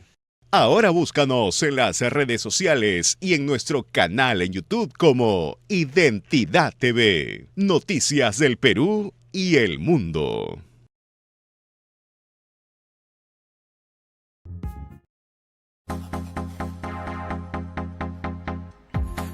Bienvenidos de vuelta a Altavoz en Radio Vital. Estamos en línea con la doctora Delia Muñoz. Doctora, su reflexión final acerca de todo lo que hemos conversado. ¿Qué es lo que se puede hacer para mejorar el sistema de justicia? Yo, por ejemplo, creo que la ratificación de los jueces es una espada de Damocles porque están sometidos a la Junta Nacional de Justicia. Puesto, ese es un tema absolutamente fundamental. Pero yo le reitero, para mí lo más crítico es la provisionalidad y los supernumerarios que están en más del 60% en el sistema judicial. Eso es para mí lo más importante. Y luego, finalmente, que se preste atención realmente al servicio de solución de controversias, porque esta sensación de inmunidad genera impunidad y hace que la ciudadanía pues se enerve y todos estemos muy molestos, y cuando tenemos el más mínimo reclamo sabemos que no hay a dónde ir. Eso es para mí lo que se tiene que corregir. Bien, muchísimas gracias, doctora Delia Muñoz, abogada, ex ministra de Justicia y Derechos Humanos en el Perú. Gracias por estar en Altavoz, en Radio Vital 91.1 FM. Muchas gracias, doctora. A usted las gracias. Buenos días. A ver, Rumi, continuamos con las noticias más importantes del día, las 5 del día de Altavoz. Y efectivamente, hay una noticia que ha sorprendido, está generando bastante debate, porque el ministro de Desarrollo Agrario y Riego del Perú señala que en el Perú no se pasa hambre. Para el ministro, en el Perú no pasa nada, la situación está muy bien, en el Perú no hay hambre, según el ministro. ¿Qué comentario tienes? Bueno, que dónde está parado el ministro, no está en la tierra de los sueños, está en el país de las maravillas, porque hemos conversado en estos días sobre la crisis económica que estamos atravesando. Alrededor 29% de la población es pobre, 3 de cada 10 peruanos. Y si eres pobre, evidentemente no vas a tener qué comer, ¿no? Bueno, acá el ministro señala exactamente que hasta en el último pueblo del país se come de manera contundente, bueno, que papa sola. Efectivamente, y es que el ministro de Desarrollo Agrario y Riego, Ángel Manero, ha causado polémica. Él ha manifestado que en el país, en el Perú, no se pasa hambre, dijo él, hasta el último pueblo del país, ahí dice, se come de manera contundente. Lo que sí podríamos decir es que no hay calidad alimentaria o no hay una dieta saludable, y allí es importante, señala él, mejorar la ingeniería de la carne, la ingesta de carne, de huevo y de leche, así lo ha señalado el titular del MINAGRE. Sin embargo, lo afirmado por el ministro, por integrante del gabinete ministerial, se da después que la Organización de las Naciones Unidas para la Alimentación y la Agricultura, la FAO, emitiera un informe donde estima que cerca de 17 millones de peruanos tiene acceso limitado a alimentos o pasa días sin comer. Es una situación bastante difícil, complicada, teniendo alta pobreza y alta pobreza extrema en el país, y obviamente lo que ha señalado el ministro Manero respecto a que en el Perú no se pasa hambre, como que no se condice realmente con la realidad. Claro, no se condice con la realidad totalmente. Acá dice, claro, la FAO evidentemente menciona que 17 millones de peruanos pasan por un proceso de inseguridad alimentaria y pasan hambre, básicamente pasan hambre, y es cierto, ¿no? No entiendo por qué el ministro dice que toda la población, que en el Perú, toda la población peruana está bien alimentada, cuando vemos que siguen aumentando los niveles de anemia, y hemos conversado que la única forma de reducir la pobreza es con el incremento de la economía, aumentando la economía, ¿no? Tiene que haber inversión, obviamente. Para que haya inversión tiene que haber reglas claras, como lo han señalado nuestros invitados anteriores. Es importante también generar empleo y paulatinamente la economía tiene que ir recuperándose. Pero si usted está en altavoz a través de Radio Vital, comente las opiniones, la opinión que tenga respecto a lo dicho por el ministro Manera de que en el Perú no se pasa hambre. Sí. ¿Usted cree realmente que en el Perú se pasa o no se pasa hambre? Comente en nuestras redes sociales. Hay voces, Rumi, como la ex congresista Juan Sheput, que señalan que el ministro debe ser desaforado, debe salir del cargo por no conocer la realidad. Yo creo que por lo pronto debe ser interpelado por el Congreso para que explique ante representación nacional y ante el país a su vez cómo es eso de que en el Perú nadie pasa hambre, ¿no te parece? Definitivamente el Congreso seguramente ya está tomando las cartas sobre el tema. Seguramente en cualquier momento lo están llamando para que defina, para que explique bien lo señalado, porque esto está generando obviamente muchas complicaciones. La gente está comentando a través de las redes sociales justamente lo dicho por el ministro Manero de que en el Perú no se pasa hambre. Bueno, vamos con la siguiente entrevista. Estamos en línea con el ex congresista Omar Chejade. ¿Qué tal, doctor Chejade? ¿Cómo está? Buenos días, muchas gracias por la entrevista. No, a usted muy buenos días, encantado de estar en su programa. Lo primero es, congresista Rumi Ceballos le saluda. ¿Se pasa o no se pasa hambre en el Perú, señor Chejade? Mira, históricamente hay una pobreza importante, lamentablemente, en el país, ¿no? Cuando acabó el gobierno de Fujimori, algunas estadísticas había un 48% de pobres, extremadamente pobres. Después hubo una política económica diferente, abierta al mundo, de inversiones, de crecimiento económico, y en 20 años felizmente se redujo la pobreza de 48 a 19% aproximadamente antes de la pandemia. Hoy, después de la pandemia, hemos subido a escalas de 26, 27% de pobreza, que no es la más fuerte en América Latina, ¿no? Lamentablemente hay otros países como Venezuela, que está sobre el 85% de pobreza, o Argentina mismo, que tiene 43% de pobres, ¿no? Y Perú en 20 años redujo la pobreza en 6 millones menos de pobres, ¿no? O 7 millones casi, ¿no? Pero bueno, es evidente que la situación económica del país no es de las mejores. Post pandemia no nos hemos recuperado como hemos debido, y hay una serie de factores políticos que podemos analizar también, ¿no? Definitivamente. De acuerdo. El Poder Judicial ha dictado 30 meses de prisión preventiva para Alejandro Toledo. Seguimos de preventiva en preventiva y los peruanos esperamos que ya se dé una sentencia definitiva, ¿no? ¿Usted qué opina, doctor? Mira, yo siempre he sido enemigo de los abusos, de las prisiones preventivas. Yo como abogado muchas veces sufrimos esos temas con nuestros clientes o dependidos, en la que se abusa de prisiones preventivas y que además violan la normatividad vigente. O sea, no es un tema de ley, la ley es bastante clara y la ley en ese aspecto es justa, ¿no? Para que un juez, a pedido del fiscal, imponga una prisión preventiva de 36 meses o 18 meses, tiene que existir 3 presupuestos, 3 en conjunto, no 1, 3, los 3 juntos. Es decir, que la pena sobrepase o que la prognosis de la pena sea superior a los 5 años, que haya elementos de convicción que hagan pensar de que el imputado cometió ese delito, y fundamentalmente un peligro de fuga, que es la tercera, el peligro de fuga o perturbación de la actividad probatoria. En el gran porcentaje de los temas o de los casos no existen esos 3 presupuestos juntos, y sin embargo se dicta prisión preventiva de manera abusiva. Sin embargo, me has preguntado un tema en concreto. En el caso de Toledo probablemente sí exista ese presupuesto, y lo digo con pena. Por ser un extraditado. Presidente de la República, y sí, efectivamente, pues no solamente existen graves indicios o elementos de convicción que hagan pensar que el expresidente de Toledo, Alejandro Toledo, cometió varios delitos de corrupción, en el caso Odebrecht, entre otros, o habría recibido coimas millonarias de esa empresa, sino que además aparentemente hay un peligro de fuga. Aparte de que la pena es superior a los 5 años, hay un peligro de fuga o perturbación de la actividad probatoria, dado que Toledo fugó del país cuando comenzaron las investigaciones e imputaciones en su contra. Así que, si bien puede parecer draconiana ese dictado del juez, sí nos parece justo, porque es evidente que ya hay un antecedente de fuga de señor Toledo con su esposa, que además mereció una extradición larga, ¿no? Que le costó al Perú $1.000.000 de soles, ¿no? Claro, pero el caso ya está prácticamente cerrado, ¿no? Ya se sabe que recibió sobornos de la corrupta consultora Odebrecht a cambio de los tramos 2 y 3, si no 4 de la interoceánica. ¿Por qué no se le dicta una condena? ¿Por qué tardan tanto los procesos?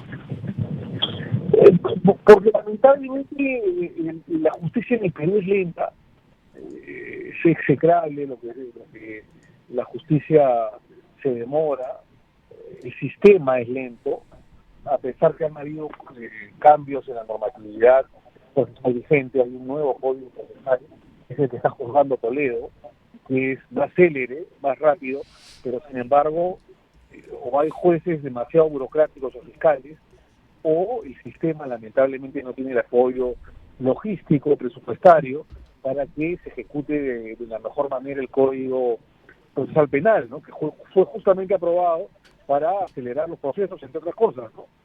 Pero bueno, sí, tienes razón, la sentencia la sentencia de una u otra manera ha debido ya resolverse hace mucho tiempo, pero también hay que decir lo siguiente, en equilibrio de lo que estamos hablando, en el sentido de que Toledo también demoró este proceso, ya que estuvo fugado mucho tiempo en los Estados Unidos. Fue una extradición que demoró 5 o 6 años y que hizo que el proceso se dilatara aún más. Y espero que ya en juicio oral haya una sentencia lo más pronto posible, porque es un proceso que no es rápido, proceso que es lento, no es justicia, ¿no? Definitivamente. Justamente de eso estuvimos hablando hace un momento con la abogada Delia Muñoz, ex ministra de Justicia. En ese sentido, ¿qué hacer para que justicia, que tarda que no es justicia, usted lo dice también, qué reformas consideraría necesarias para mejorar el sistema judicial en este concepto? Mira, hacer una reforma legislativa es complicado porque se han hecho varias ya. Este Código Procesal Penal es de avanzada. Habría que revisar si el fiscal debería, como se hizo el cambio, dirigir, ser el director de investigación o regresar A la la policía. policía técnica Ujú. con el juez, lo hagan como era antes en un sistema inquisitivo, no está dando los frutos que nosotros pensábamos, ese proceso acusatorio, en el que ya no es el juez el que investigue y juzga con el apoyo de la policía, sino que es el fiscal el que dirige la investigación, porque lamentablemente el fiscal sigue con ese chip inquisitivo que siempre tuvo de acusar, de denunciar, de pedir prisión por pedir sin mayor investigación, preparación o pruebas o indicios razonables. Eso podría ser un cambio a revisar. Pero lo principal, para aterrizar en la respuesta, creo yo que es un apoyo presupuestario del Poder Ejecutivo, ¿no? Si no tenemos más fiscales, si no tenemos más juzgados, si no descentralizamos más, y si no le damos el apoyo de capacitación a los magistrados, a fiscales, a jueces, y tenemos los mejores magistrados en el país, el proceso va a seguir siendo burocrático, lento y sobre todo injusto, porque hay muchos magistrados, sobre todo en la fiscalía, que no dan la talla y que simplemente acusan o denuncian por denunciar. Esa es la verdad. Doctor, vayamos al tema que ha estado en boga toda la semana. La mesa directiva del Congreso se reunirá precisamente hoy a las 10 de la mañana para definir si es que se sigue otorgando o no la pensión vitalicia al expresidente Alberto Fujimori. ¿Usted cree que se le debe dar ese beneficio económico o no? Justo hoy, el día de hoy, en un diario de circulación nacional, publiqué un artículo, salió un artículo mío, sobre la pensión vitalicia del expresidente Fujimori. Y voy a hablar como abogado, no solamente como político, ¿no? En el sentido que no le corresponde al expresidente Alberto Fujimori una pensión vitalicia. La ley lo prohíbe de manera taxativa, ¿no? Es decir, un expresidente que tiene condena no puede, está impedido, es ilegal recibir una pensión vitalicia, ¿no? Yo no estoy en contra que los expresidentes, por un tema de dignidad, puedan recibir 16.000 o 17.000 soles, gasolina, carro y chofer por haber tenido la máxima magistratura. No estoy en contra de ello, al contrario. Creo que es una práctica que se realiza en muchas partes del mundo, en muchos países, ¿no? Sin embargo, una persona que ha delinquido, como el señor Fujimori, que tiene condenas, no estoy haciendo un comentario político, sino jurídico, porque tiene condenas, y que el indulto no borra, eso le preguntaron, la no lo borra, condena, no exime la pena, sino simplemente por temas, por razones humanitarias o de salud, le dan una libertad mientras se cumple el íntegro de su condena por temas humanitarios o de salud.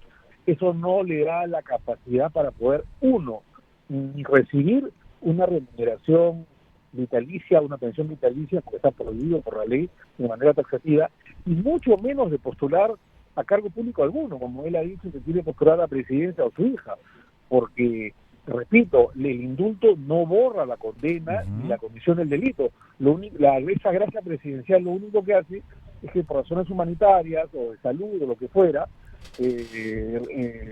termina su condena, su pena privativa de libertad, justamente en libertad, no en prisión, por temas humanitarios. Por lo tanto, sería pues una burla al país que se le otorgue una pensión vitalicia, sí, porque la ley es bien clara al respecto y prohíbe ello, ¿no? Doctor, una pregunta, si hubiera cumplido su condena y se le hubiera dado la condición de rehabilitado, ¿ahí sí le correspondía recibir la pensión? Yo creería que no, pero no sé usted qué dice.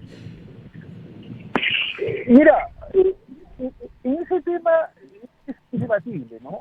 Hay muchos personalistas que dicen que sí, porque es una persona rehabilitada, y hay otras personas que no. Desde mi punto de vista, podría recibirlo, pero para ello, para que cumpla su condena en prisión, tenía que pasar todavía 8 años más, ¿no? Él fue sentenciado o condenado A en el 25 año años, 2007, perdón, en el año 2009, pero en 2007 está en prisión, y los 25 años se cumplirían en el año 2032.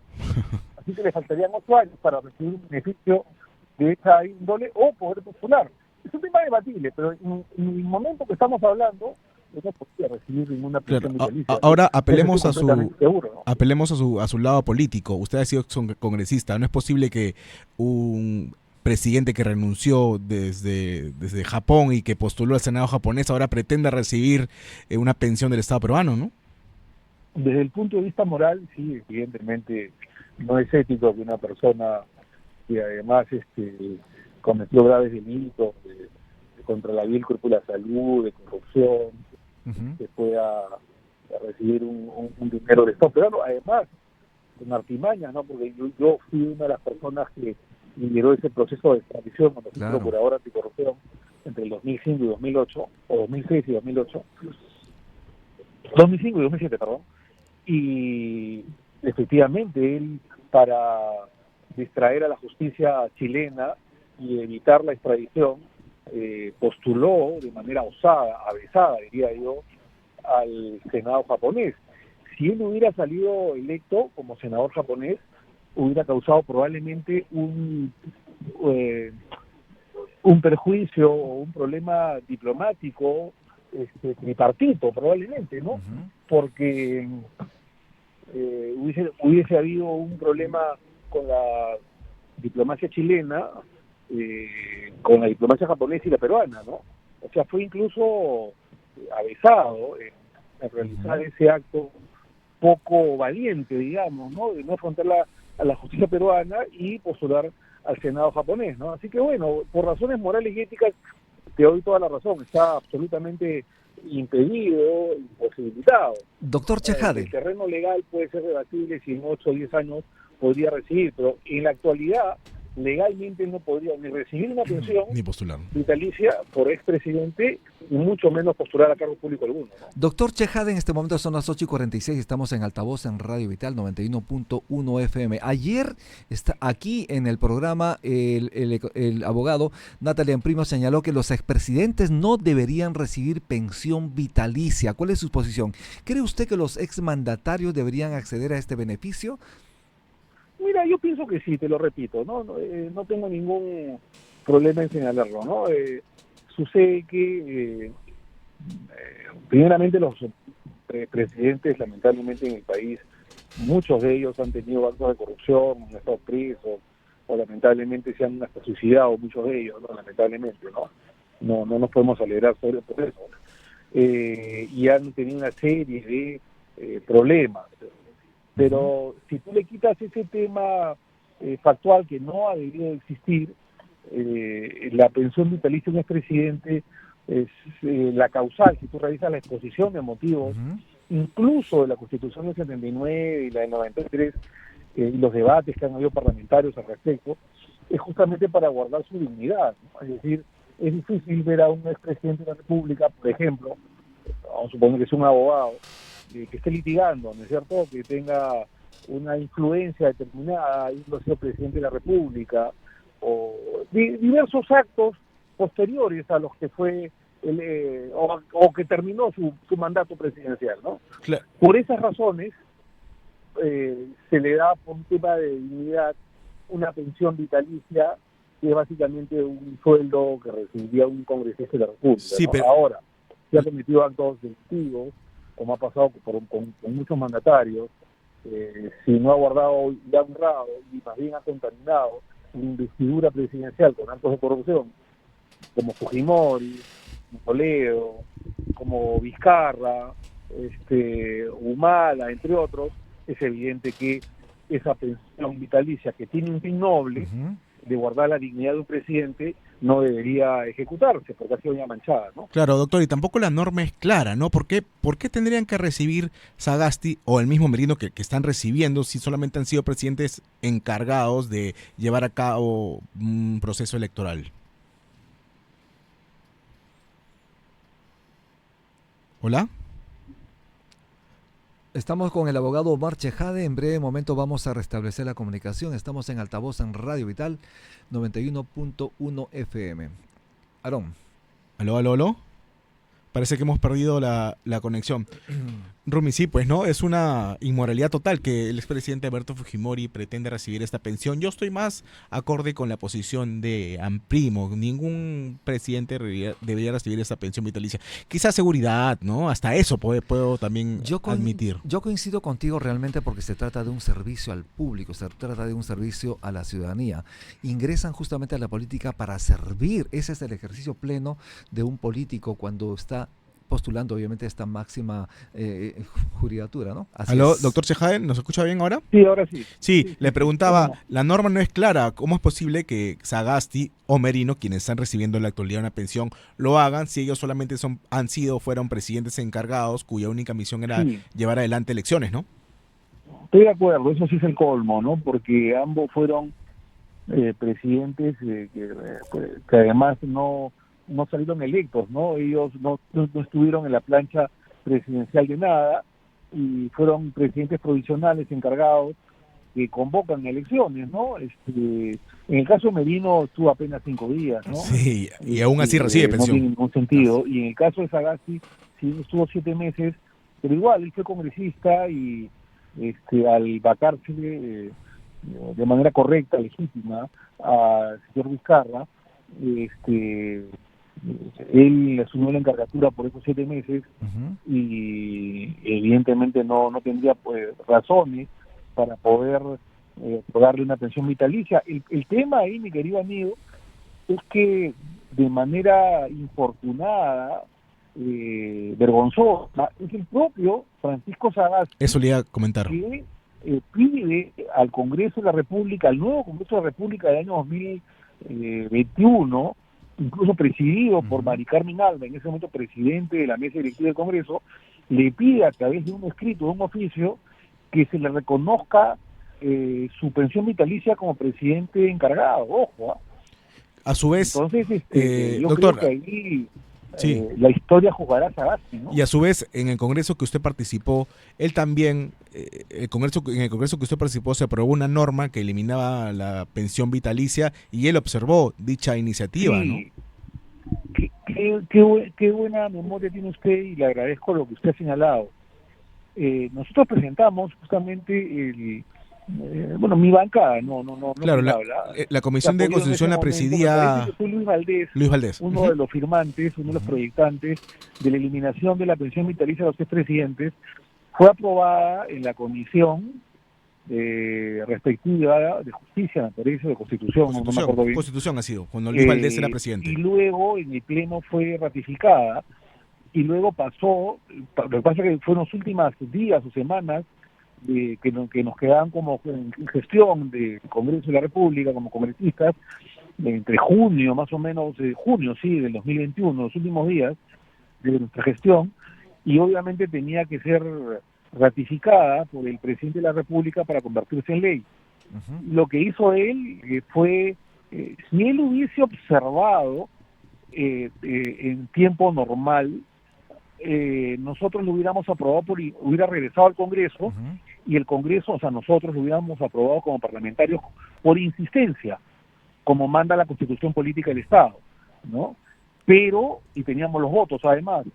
Sin embargo, lo que hizo Sagasti fue peor aún, porque haciendo cálculos malévolos del tiempo, esperó hasta el último día para poder observarlo, sabiendo que ya no, y la legislatura había acabado. Entonces, no hubo ninguna opción de poder aprobarlo en el Parlamento, porque él mismo demoró en observar, o sea, se tiene hasta, me parece, 15 días hábiles el presidente de la República para observar la ley. Esperó el último día, ojo, esperó el último día haciendo un cálculo maquiavélico para poder observarlo, a sabiendas que esperando hasta el último día para observarlo, ya la legislatura había acabado y no se podía convocar un pleno porque era el mes de julio, me parece. Así que fue bastante malévolo ese cálculo político que hizo este señor Sagasti para poder recibir su platita, ¿no? Sí, en su momento también Valdés señaló que era totalmente inmoral, ¿no? Porque había un conflicto de intereses, porque él iba a ser beneficiario de esta norma. Claro, y salió la ministra de Vivienda de entonces a respaldarlo. Es verdad. Doctor Chejade, yo quiero preguntarle lo siguiente, cambiando un poquito el tema y estando a pocos minutos de terminar el programa. ¿Cuáles son sus planes, sus objetivos políticos a corto y mediano plazo? Vienen las elecciones 2026, obviamente. Mire, ahorita estoy abocado a la actividad privada. Yo ejerzo mi profesión de abogado. Yo antes que político soy abogado. Estoy muy orgulloso de ser, tengo más de 25 años de haberme colegiado y estoy ahorita en la actividad netamente profesional, participo en entrevistas, la política de manera periférica, apoyando al país, con mis comentarios, con la corriente de opinión que yo pueda aportar. Estoy en entrevistas televisivas, radiales, como comenté, en fin. Pero no estoy ahorita en ningún partido político. Yo renuncié a Alianza para el Progreso hace cerca de año y medio por discrepancias internas dentro del partido. Y ahorita estoy en una labor independiente, no tengo partido político y no he pensado en este momento postular o no a ningún cargo público por el momento, ¿no? Si lo invitaran a participar de las próximas elecciones, posiblemente para un cargo, posiblemente como congresista, Senador, o senador o diputado, o de repente integrando una plancha, ¿usted aceptaría? Para una plancha va a ser complicado porque las invitaciones son solo para el Congreso de la República, para diputado, senador. Okay. Para ser miembro de la plancha, si mal no recuerdo, tiene que estar inscrito en un partido. Entonces yo no estoy inscrito en ningún partido en este momento. Si aceptaría, tendría que estudiarlo mucho, ¿no? A veces uno sufre decepciones. Sufrí en las 2 invitaciones que tuve anteriormente. Seguramente me invitaron de buena voluntad, no voy a hablar mal sobre eso, pero sufrí decepciones en el camino dentro de las organizaciones partidarias en las que participé. Tendría que estudiarlo mucho, no lo descarto, pero la verdad que en este momento estoy abocado a mi familia, 1, y 2, a la actividad privada. Finalmente, yo lo vi usted en una entrevista, tenía como invitada a su lado, una invitada, sino compañera de estudio, a Marisol Perestello, quien hizo malabares para justificar la agresión que recibió, de la que fue víctima la congresista Patricia Chirinos. Para terminar la entrevista, quisiera que exhortara usted a que haga un llamado a la calma. No puede ser posible que estén atacando con un vaso de vidrio a una autoridad, ni a cualquier persona, no sea de la tendencia que sea. Bueno, yo he sido muy crítico al respecto, ¿no? Uno puede estar a favor o en contra de Patricia Chirinos, se la conozco a ella, tiene, digamos, muchas virtudes, también defectos como cualquier político o persona, nadie es perfecto, pero de ahí a ser atacado, violentado, incluso con una tentativa de lesionarla. Si yo soy penalista como abogado, mi querido mío, si yo agarro un vaso de vidrio y se lo tiro en la cabeza, probablemente es para matarlo, ¿no? Entonces hasta ahí puede haber una tentativa de homicidio o de lesionar a alguien o de incapacitarlo, ¿no? Es algo bastante grave, porque ya no solamente las ofensas y las injurias fueron orales o de palabra, sino también de hecho, ¿no? Físicamente. Así que estos sinvergüenzas deberían estar detenidos y procesados, ¿no? Entonces yo sí que quiero hacer un llamado a la calma. Uno puede discrepar políticamente. Si una persona tiene alguna discrepancia, nos ha pasado en la calle, muchas veces cuando hemos ejercido cargo público, está bien, se nos pueden acercar, conversar, incluso mostrar su disconformidad conversando, pero, democráticamente, pero de ahí agredir es un acto que debe ser reprimido, sancionado y criticado severamente, sin ningún tipo de justificación, porque no tiene ninguna justificación que una persona así vaya a un lugar que de repente no debió ir por lo peligroso, o vaya a saber qué, porque fue de noche. Pero ella vive en Barranco, finalmente. Pero no hay ninguna justificación de que por discrepancias políticas sea agredido una persona, ¿no? De acuerdo. Bien, doctor Omar Chejade, muchísimas gracias por estar en Altavoz en Radio Vital. Muchísimas gracias, estaremos convocándole. Muchas gracias. Muy amable, muchísimas gracias. Gracias, Aarón. Se terminó el programa, gracias el día de hoy. Se acabó la semana, además. Hoy estuvimos con César Gutiérrez, expresidente de Petroperú, experto en temas de energía. También nos acompañó por una vía telefónica Delia Muñoz, abogada, ex ministra de Justicia y Derechos Humanos. Y acabamos de conversar también con Omar Chejade, ex congresista de la República. Nos vemos el lunes, no se olvide, 7 en punto de la mañana, Altavoz en Radio Vital 91.1 FM. Hasta el lunes. Muchísimas gracias. Muchas gracias.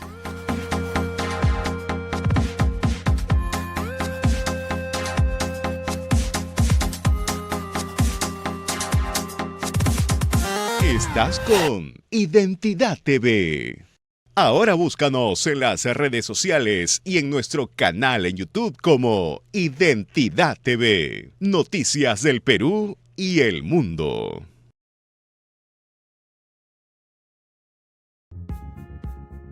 Es momento de probar un buen café.